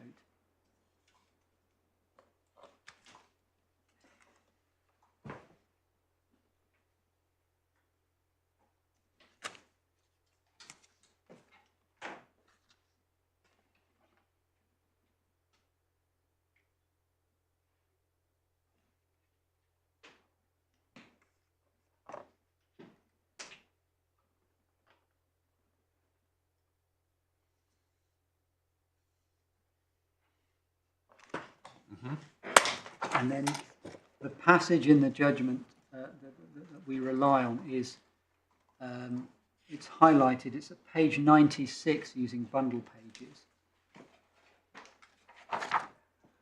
And there's in addition to the highlighting, can I ask your Lordships to read just above that? It says, as I have said, and then read the next paragraph and the one after that, which begins, neither of these questions has any relation to what is here in debate.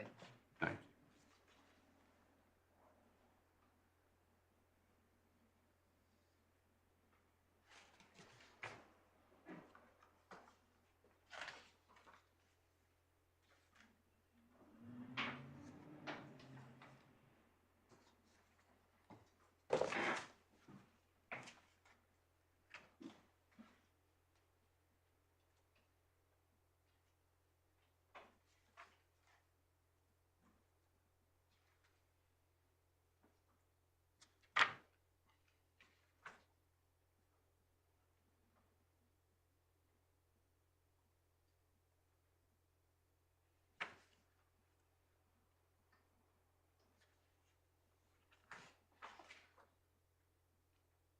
Yes. And then the next case is Eastern Shipping and Key, which is bundle A5, tab 81, page 2134.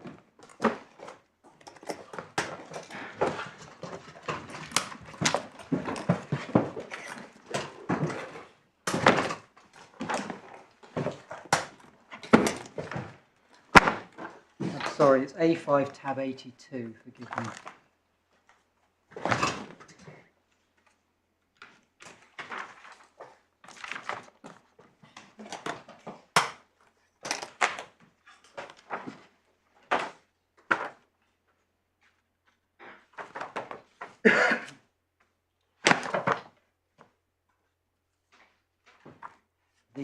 The facts of that are set out very succinctly in the head note.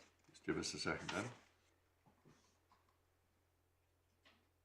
The shipping company were seeking an indemnity from its managing director because he had asked for his own ship to be berthed at the wharf, and in doing so it had damaged or destroyed the wharf.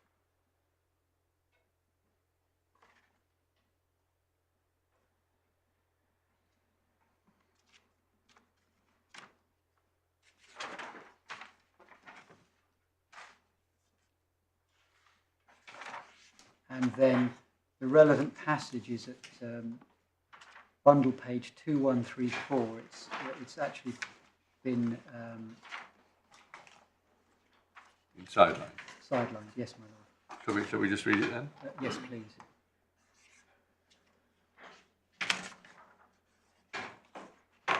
Who is delivering the speech of the committee? It is Opinion of the committee. Renbury. Lord Renbury.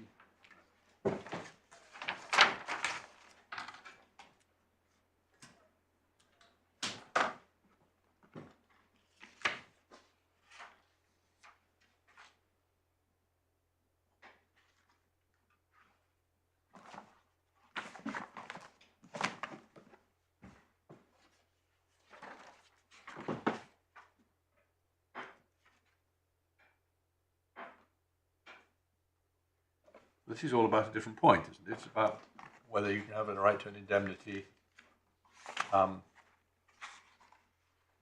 arising otherwise than out of contract.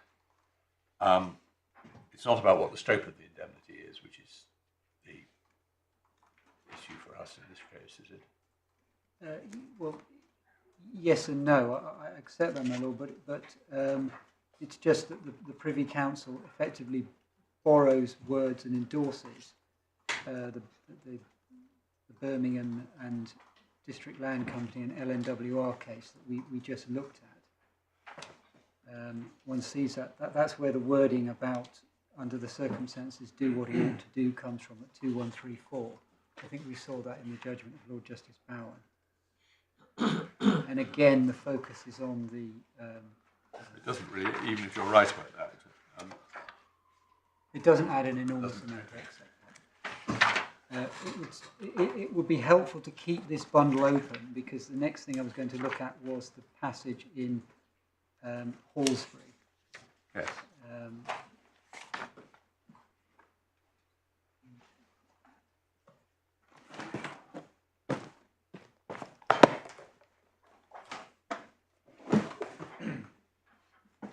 That is in the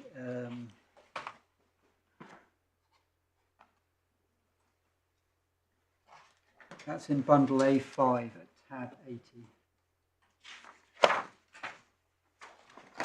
And the passage I'm referring to is paragraph 40, which is at the bottom of 2124, implied duty to indemnify the employee. If I can This is the volume dealing with employment. Yes. Who are the editors? I do not know, my lord. Okay, so it's para 40.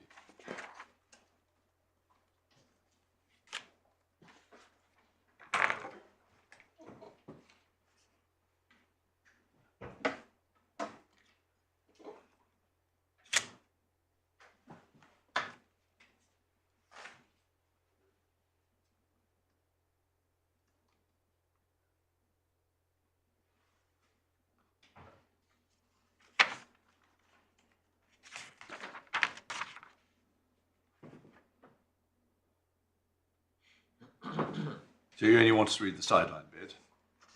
No, can I ask you, I didn't realise the sideline stops there. Can I ask your lordships to read down to where there's footnote 5, in other words, the end of the penultimate paragraph, please?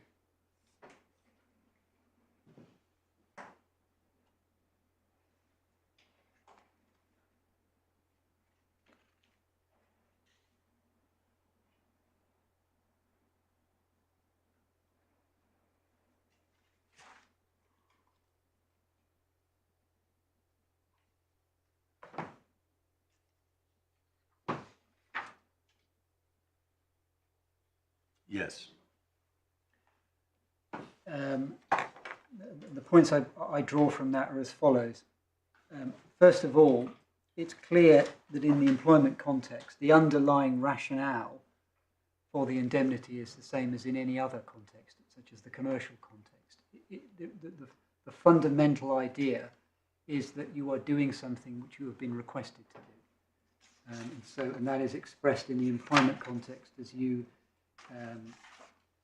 in obedience to your orders or incurred by you in the execution of your authority or the reasonable performance of your duties. I wanted to draw attention to a couple of other factors which, in my submission, obviously support the implied indemnity and to the fullest scope, I would say, in the employment context. And those are, first of all, the inequality of bargaining position.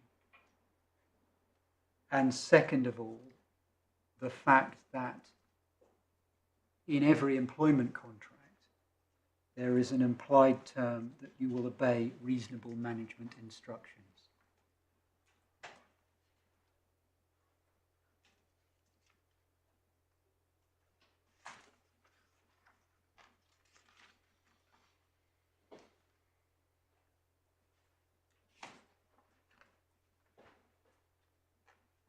We say that the first part of paragraph 40 is reflected in our paragraph 19.2 in our amended particulars of claim, and the second paragraph, which is if the employer requires the employee to perform an act and so on, is reflected in paragraph 19.2 of the particulars of claim.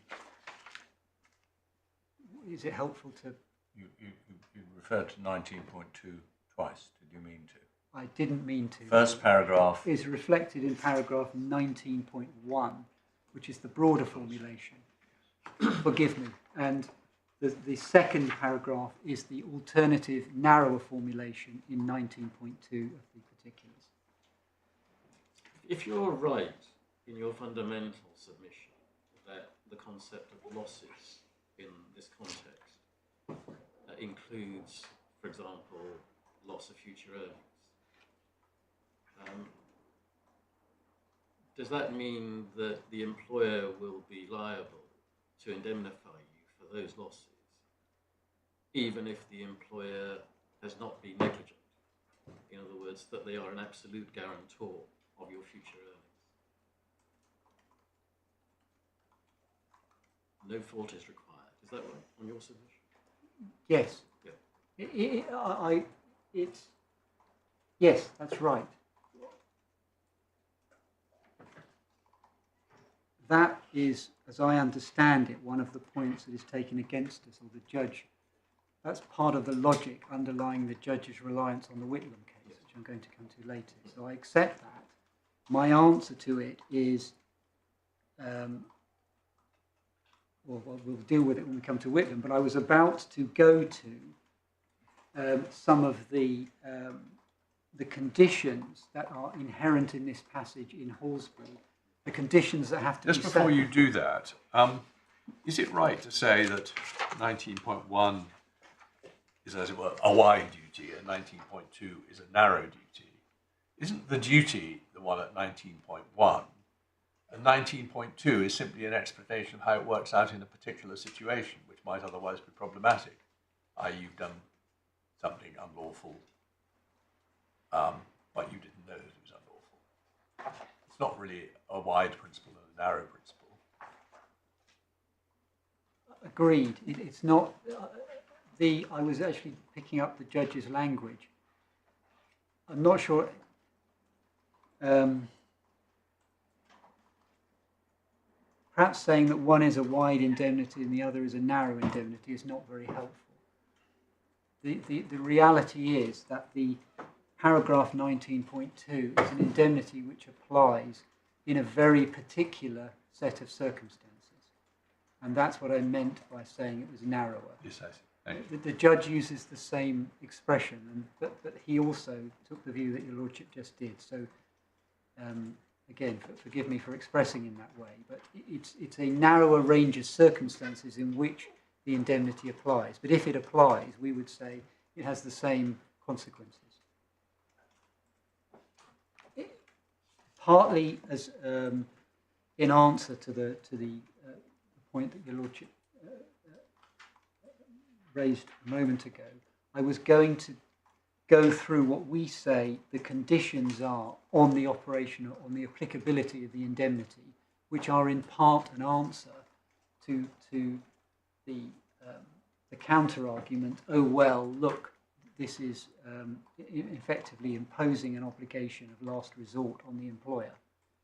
Part of the answer to that is the indemnity has some very important limitations on when it applies. The first is, and I draw these from the Halsbury passage, the first is the employee has to be acting in obedience to instructions or in the reasonable performance of their duties.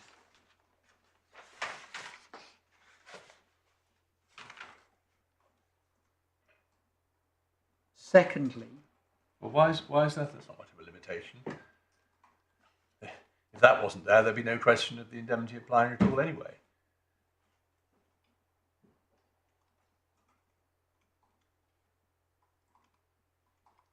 The limitation only applies because of what we saw in the other cases called the request.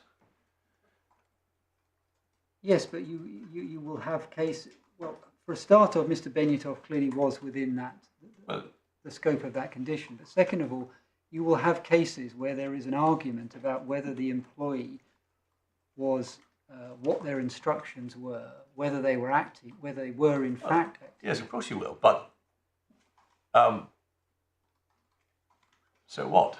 The point I'm putting to you is that this isn't a limitation. This is the essence of the indemnity. That you are being asked to do something, and as a result of doing that, you incurred a liability, or as you would say, a loss, suffered a loss. I just don't try to understand why this is a limitation.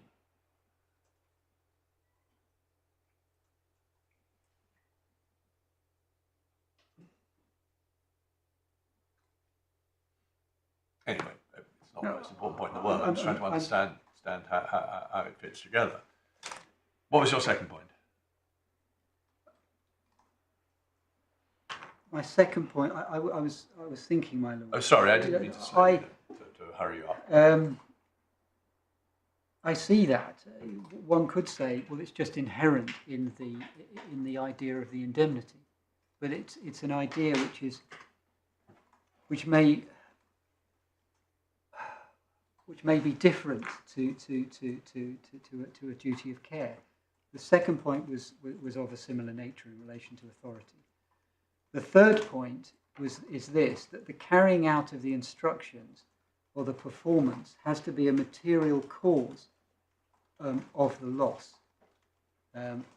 Another way to put this is to say that the loss has to arise directly out of the performance by the employee of those duties. It's not simply sufficient that the loss arises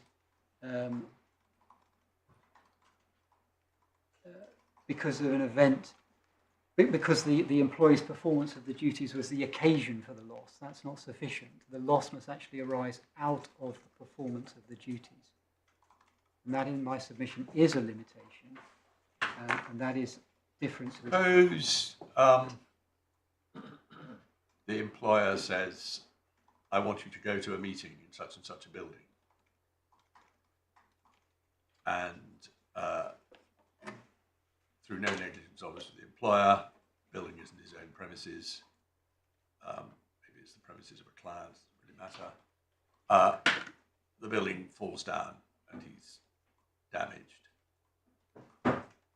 That would be the instruction to go and work in that building or to go to the meeting in that building would be a material cause. And it would arise out of him applying the reasonable, obeying his reasonable instructions of the employer. So you say the indemnity would apply in that case, would it?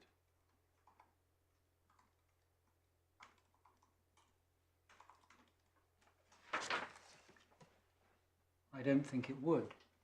I think that the events are, it's simply because he's at work that he's been injured.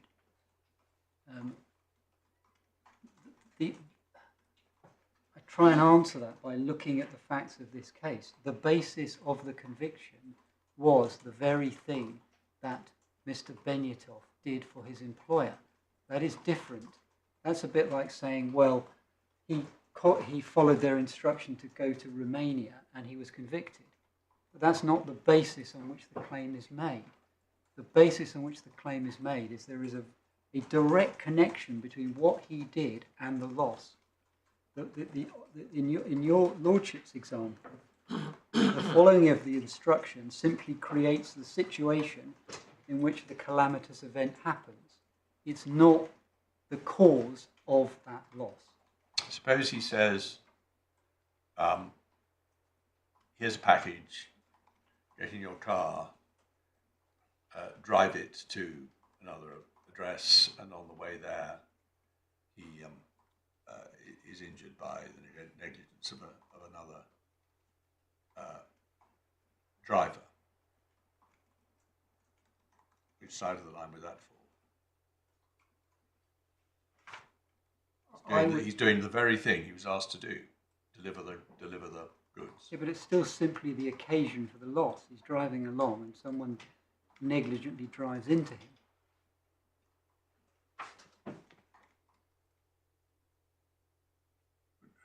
How do you distinguish between the cause of the loss and the occasion of the loss?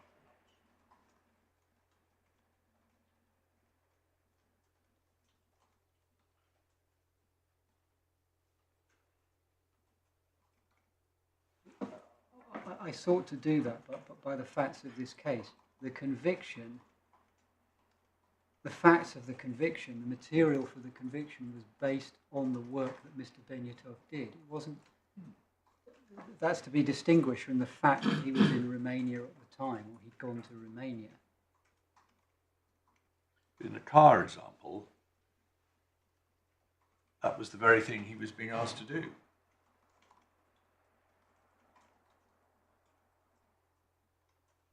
It's not the malicious or illegitimate action of the Romanian prosecutor is analogous, isn't it, to the driver driving into him while he's delivering the package.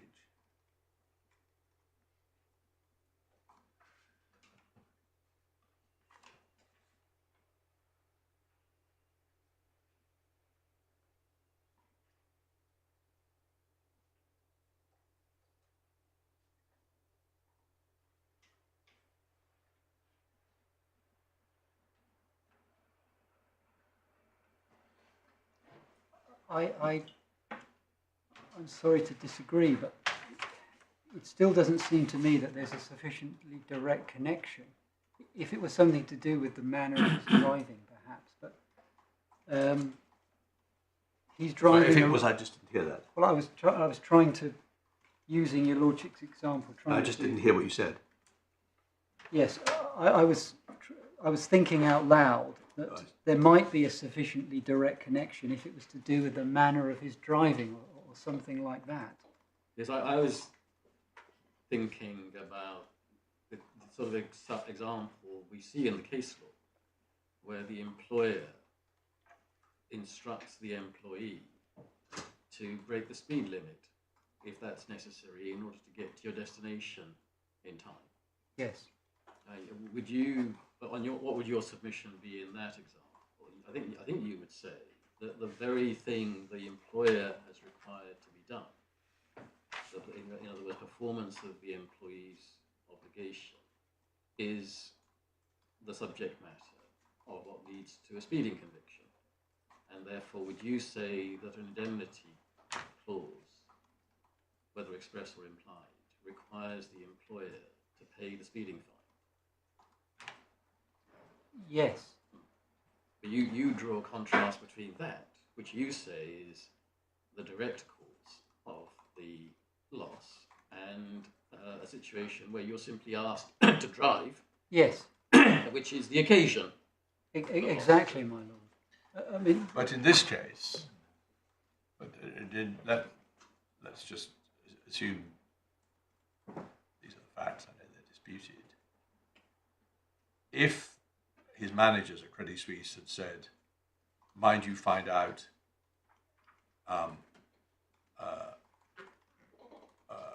what the other side have bid before you put in your own bid," that would be analogous to the manager saying, "Break the speed limit."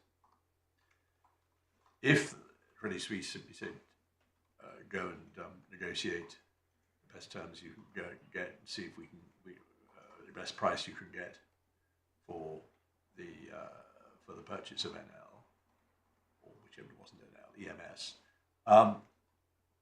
then the analogy would be more like what I was putting to you, saying drive from A to B, but not saying how to do it.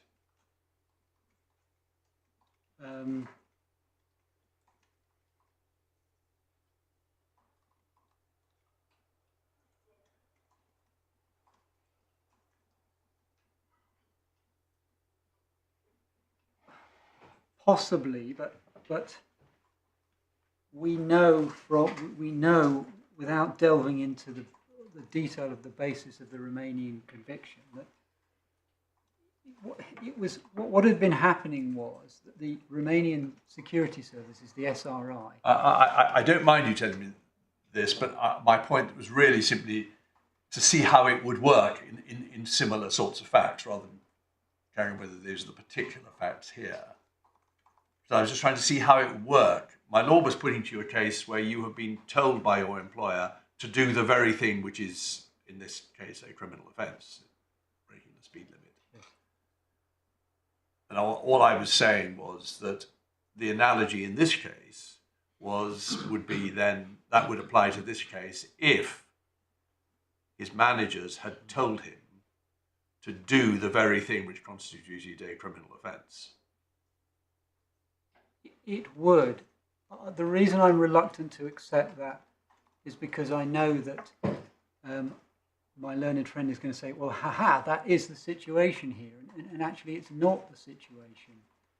Or rather, it's not the contrasting situation that your lordship put. But isn't it essential to your way of putting the case that it doesn't really matter? Well, perhaps I'm confusing. We've been taking examples which are criminal offences. I mean, that starts with my lord's example. But I suppose what you say is not really about whether it's a criminal offence, it's whether it's the thing that causes the loss. Whereas in the other examples we've been looking at beforehand, there's no question of a criminal offence. The loss is caused by someone smashing into your car or a building falling on you. Yes, I see. Can I? I don't want to stop you saying what you were going to say, but it's just for us of teasing out exactly where the dividing line is. I understand, my lord, and I would accept that depending on the facts of particular cases, it might be quite difficult to decide where the dividing line is. My point is there is a dividing line. I was going to make that good by reference to... Right, before you do that, there is a dividing line. What is it? Dividing line between what and what? Well, a dividing line between where the loss event simply occurs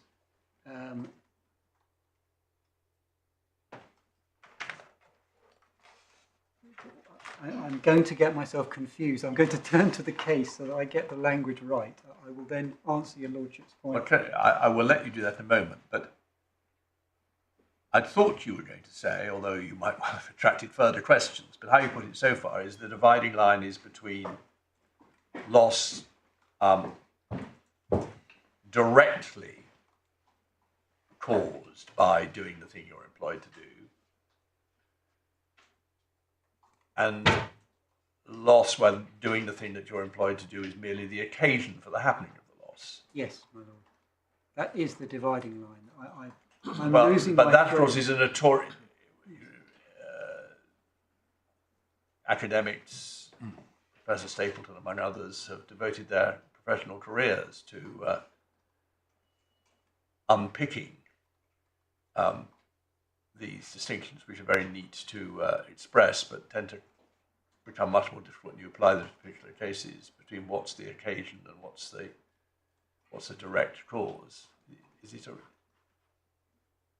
Is that a real distinction? What exercise are we carrying out when we divide something between an occasion and a direct cause?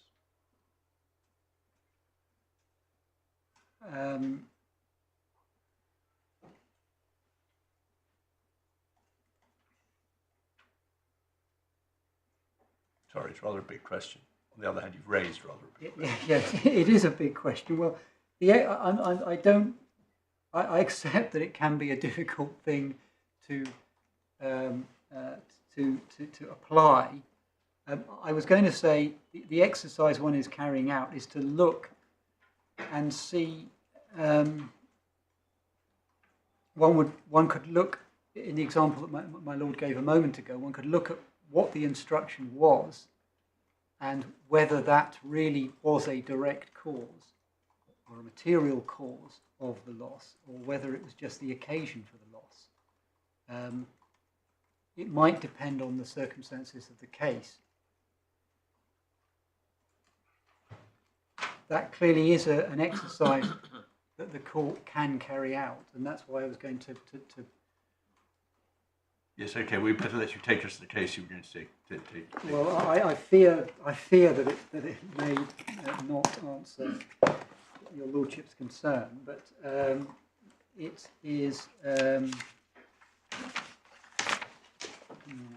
Well, you'd be entitled to say that whatever the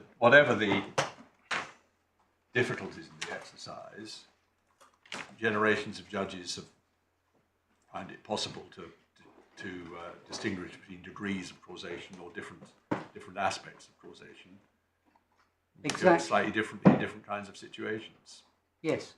Anyway, what's the case? Well, the case is the ENE cost, which is in bundle A3 at page 963 is where it starts. It's A3 tab 44. Forgive me.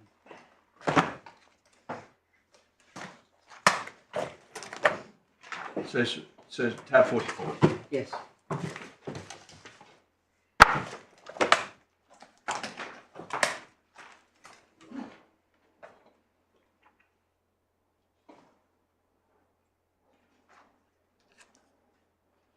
The part that I was going to come to this case later, but in the context of the current discussion, can I ask your lordships to look on bundle page 973?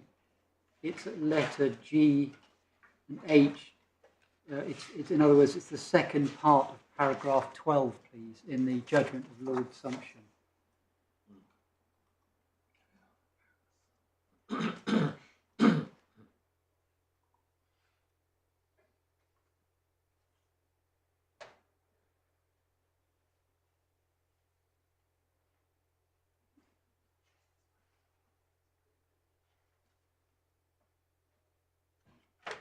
Yep.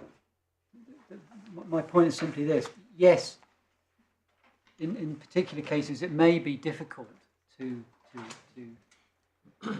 say which side of the line the case falls, but there clearly is a distinction to be made, and courts have, notwithstanding those difficulties, as your lordship said, have grappled with those kind of issues. To my mind, it's a little like the issue of whether someone is in the context of vicarious liability, for example, whether something is so closely associated with an employee's duties that it gives rise to vicarious liability. The distinction there, whether it is or isn't, is very fact sensitive, but there clearly is, or there is in law, a distinction, and it's the job of courts to figure it out. So the reason I took your lordships to the ENE cost is simply to make the point that really it's not just me saying it. There is a distinction to be drawn. I do understand the distinction you're suggesting, but and please again don't take this out of order. what I'm concerned about is a different point, which is that on any view, loss of future earnings, loss of career earnings, is on the wrong side of the line. I just don't, at the moment, speaking for myself only, I don't see how that can be said to arise directly. Because what the respondents say is that what it arises directly from is the fact of the conviction. Now, it may be, I don't know whether they accept this, but it may be that they would accept that if you were fined, that they would have an obligation under the indemnity to reimburse you for the fine. It may be that they accept that if you incur or are liable to incur expenses in defending yourself in the criminal proceedings, that they do have an obligation to indemnify you in respect of those expenses. But what they don't accept is that anything that they did is the direct cause. Use your word. You use the word direct. The direct cause of the actual losses being claimed in this case, as I understand it. I think that's what it's about. Yes. Well, I would say that both of the fine and then the legal expenses clearly fall within the scope of the indemnity, even as the respondents see it. And your lordship is right; they don't accept that there is. But we say there is a direct connection because of the circumstances may be unusual, because the whole basis of the conviction was precisely what Mr. Benyatov was doing. And therefore, and once the conviction is there, because again of the unusual circumstance of him working in a regulated profession, the loss of earnings in terms of, if one asks oneself the question, would a loss of earnings, was it reasonably foreseeable, for example, in the sense of sort of Hadley-Baxendale damages, was it reasonably foreseeable that if you're convicted, you won't be able to work in financial services? The answer is obviously yes. So that all goes into why we say that there is a direct connection, and since it's obvious from the circumstances that would lead to a loss of career, that's why the loss of earnings in this case falls on within the scope of the indemnity. I mean, these are deep waters. I've never felt very comfortable in them. But is the concept of direct causation the same as the concept of reasonable foreseeability? Reasonable foreseeability I've always thought of as a tool you use in deciding remoteness. Something can be direct, but too remote. You can follow the chain of causation. You say A led to B, led to C, led to D. Yes, but it's too remote. That's an exercise you sometimes do in the law of damages. But you, in what you said now, suggested that the test of directness was reasonable foreseeability. I didn't mean to suggest that. I accept your lordship's distinction. I was simply making the point that, yes, in terms of remoteness, the loss that flowed is reasonably foreseeable. There can't really be any question of that. I'm not suggesting that reasonable foreseeability has got anything to do with whether the indemnity is applicable. I was simply trying to say that if you were with me to the extent that one accepts that there is this direct connection, then the next stage onto loss of earnings is a different question, but it's also one that there isn't really much argument about that. Well, there is. But I'm not, what you say there's not much argument about it. There's clearly an argument about whether you have to pay it, but what you're saying there's not much argument. Well, there can't really be an argument that if you are in a regulated profession and you get convicted, you are going to suffer loss of earnings, likely career loss of earnings. That's what I'm saying.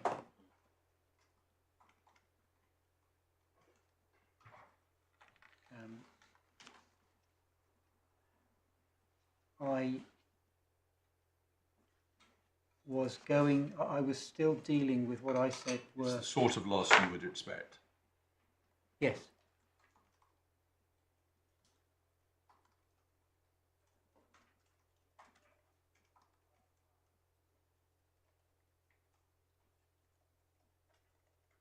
I was still dealing with... I dealt...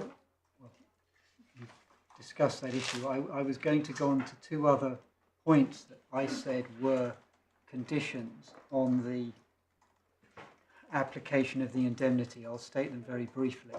But the first is that the employee must not be guilty of any wrongdoing or have otherwise forfeited their right by conduct to the protection of the indemnity. And the second is that we say it's evident when one looks at the cases that the loss to the employee or the liability has to result from an interaction with a third party.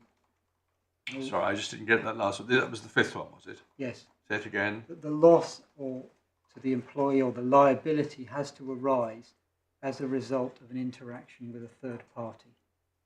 Hang on, I just want to write that down first.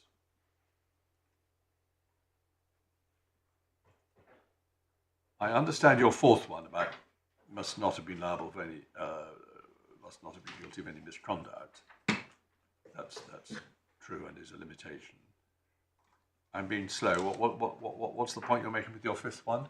Well, what I was going to do in a moment was to go to the cases which we say that there's always a third-party interaction. The reason I say this is to address the point in Whitlam made by Campbell J.A. about why he thought that the law of that if there was an indemnity in the form that was being put forward in that case would cut across the law of tort. And the part of the answer to that is that if one looks at the cases, they all involve an interaction with a third party. Is that what you're going to do now? Basically, yes. Shall we? No, just checking shall we do that then? The moment I don't understand it, it'll probably become clear when I see the case. Yes. Okay.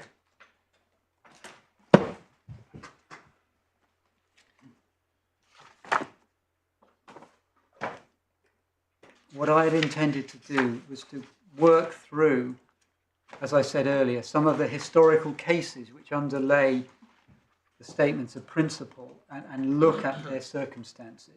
That's very helpful because before we got too far from Hallsbury, which is where we started this passage, I had wanted to be taking some of the cases referred to in the footnotes for the propositions that you rely on, see whether they really do make them good, and that's what you're going to do. That's good. Once that is exactly what I'm going to do. Good. Okay. Before I start that, I just wanted to make a general point. In the judgment at paragraph 326, this is core bundle tab 7, page 181, the judge relies on a point put forward by the respondents that there was an absence of authority in which losses other than sums paid or payable to third parties were recoverable. Sorry, which paragraph of the judgment? It's paragraph 326. So it's core bundle tab 7, page 181.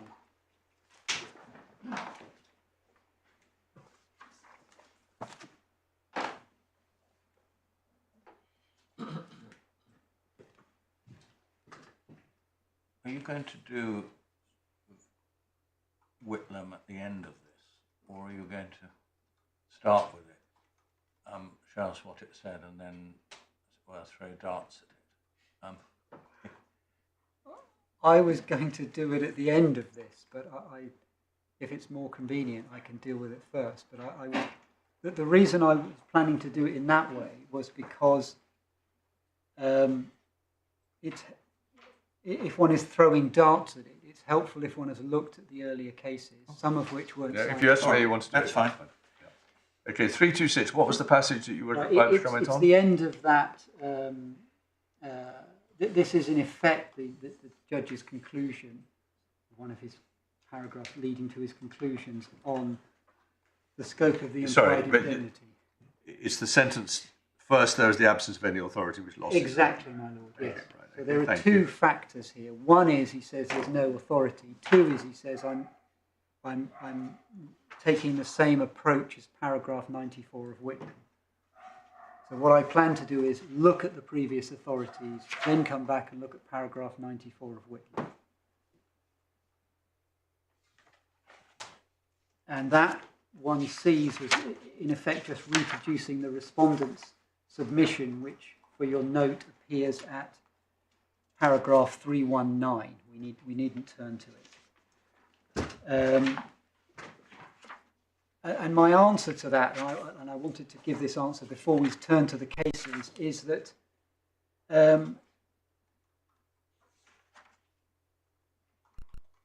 most of those cases didn't involve situations in which, on the facts, anything like a loss of earnings or akin to a loss of earnings arose. And therefore, what we rely on is the wide statements of principle in them, but on the facts of the cases we're about to look at, most of them, there are some, but most of them, many of them don't involve a recovery of loss of earnings because that wasn't even claimed and couldn't have arisen on the facts. So my point is, it's really a bad point to say, oh, well, there's no authority, when the actual authorities, the point about the authorities is that they set out the principle. And Well, yes, but if the facts which would test how the principle applied or whether the principle applied to this sort of claim didn't arise in those cases, then statements of principle which weren't addressing this point don't help you very much.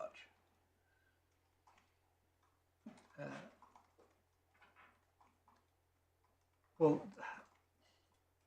they do to this extent that they set out the rationale for the Yes. indemnity. And Well, we let's look at them. Yeah. I also wanted to add that none of these cases actually is there a statement that one couldn't recover for loss of earnings or losses akin to that. There is no negative judicial statement. The first of the cases is I was going to start with the Fletcher and Harcourt case, which is in bundle A1 at tab 4. It's a very old case, but it's very short.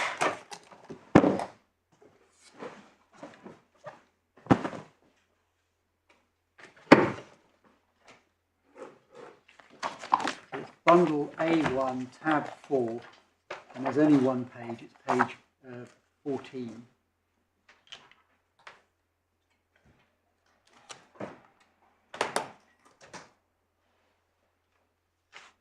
Which court is this?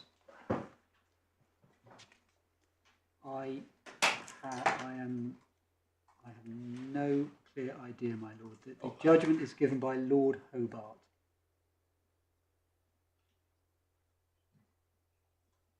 Okay, well, perhaps someone could find out what court it is.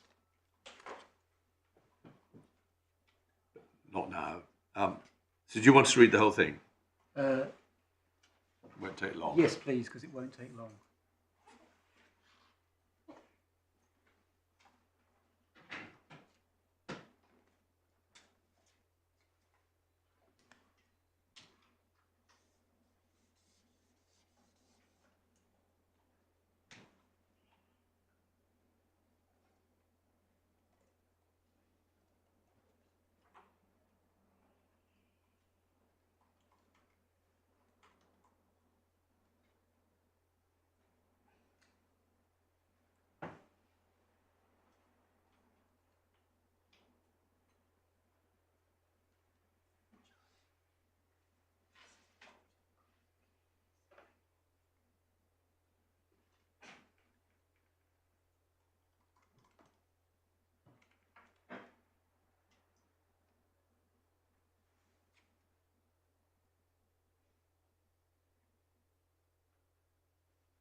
Yeah, well, this is just the point we've seen in some other cases, that if A asks you to do something and says, I'll hold you harmless, and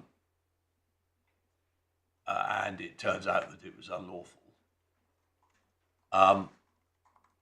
the unlawfulness isn't an answer to the claim on the indemnity, provided it wasn't obviously unlawful. Yes, my lord. I accept that. The reason I took your lordships to this case is because it's, I think, the earliest case. There was an express promise of indemnity. And two things in my submission can be taken from this, apart from the principle your lordship just stated. One is an example of where there's a direct connection between the instruction, the doing of the act, and then the loss event. And the other is, in my submission, if one looks at the logic of Lord Hobart there wasn't another claim that we can see for loss by the innkeeper, by Fletcher the innkeeper. But it's difficult to see why, on this logic, if this is the principle, if he had lost income by having to turn away paying guests from his inn because he was keeping the prisoner there, why he wouldn't have been able to say, well, you've got to hold me harmless for that as well. Well, the question didn't arise. Well, where's the statement of principle from which that would follow? It's hard to see any clear statement of principle here at all, but apart from one we've already identified.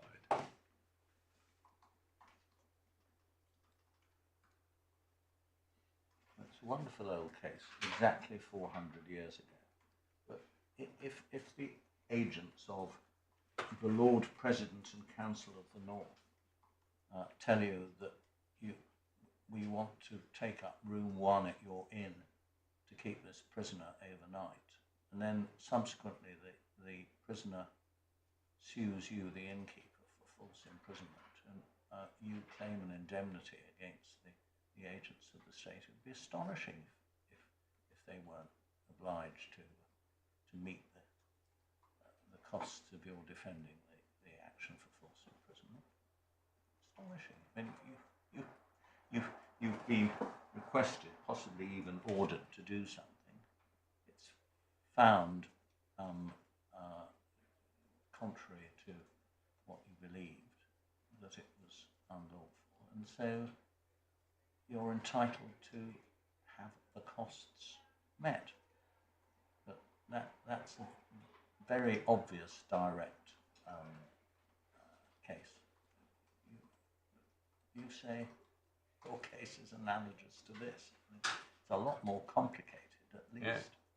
Well, I think what I understood you to be saying is you can see from this, the rationale of the decision in this case is that if he had, I'm not even quite sure what facts you're imagining, but if by taking Battersby as a prisoner, he'd had to turn away other paying guests, he could have brought a claim for damages, he could have had an indemnity against the Lord President of the Council for the loss he'd suffered by doing so. An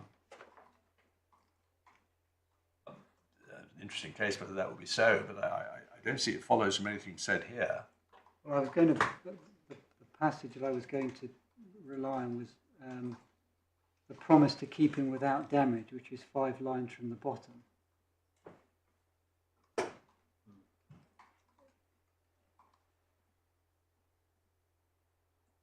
Yes, but he did promise to keep him without damage, and then there would obviously be a question about what that meant, I suppose.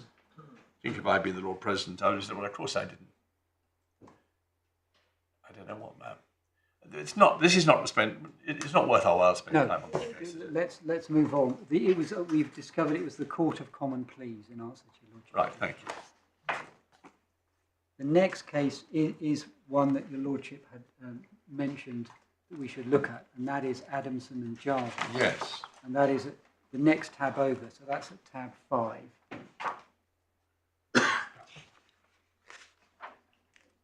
Yes.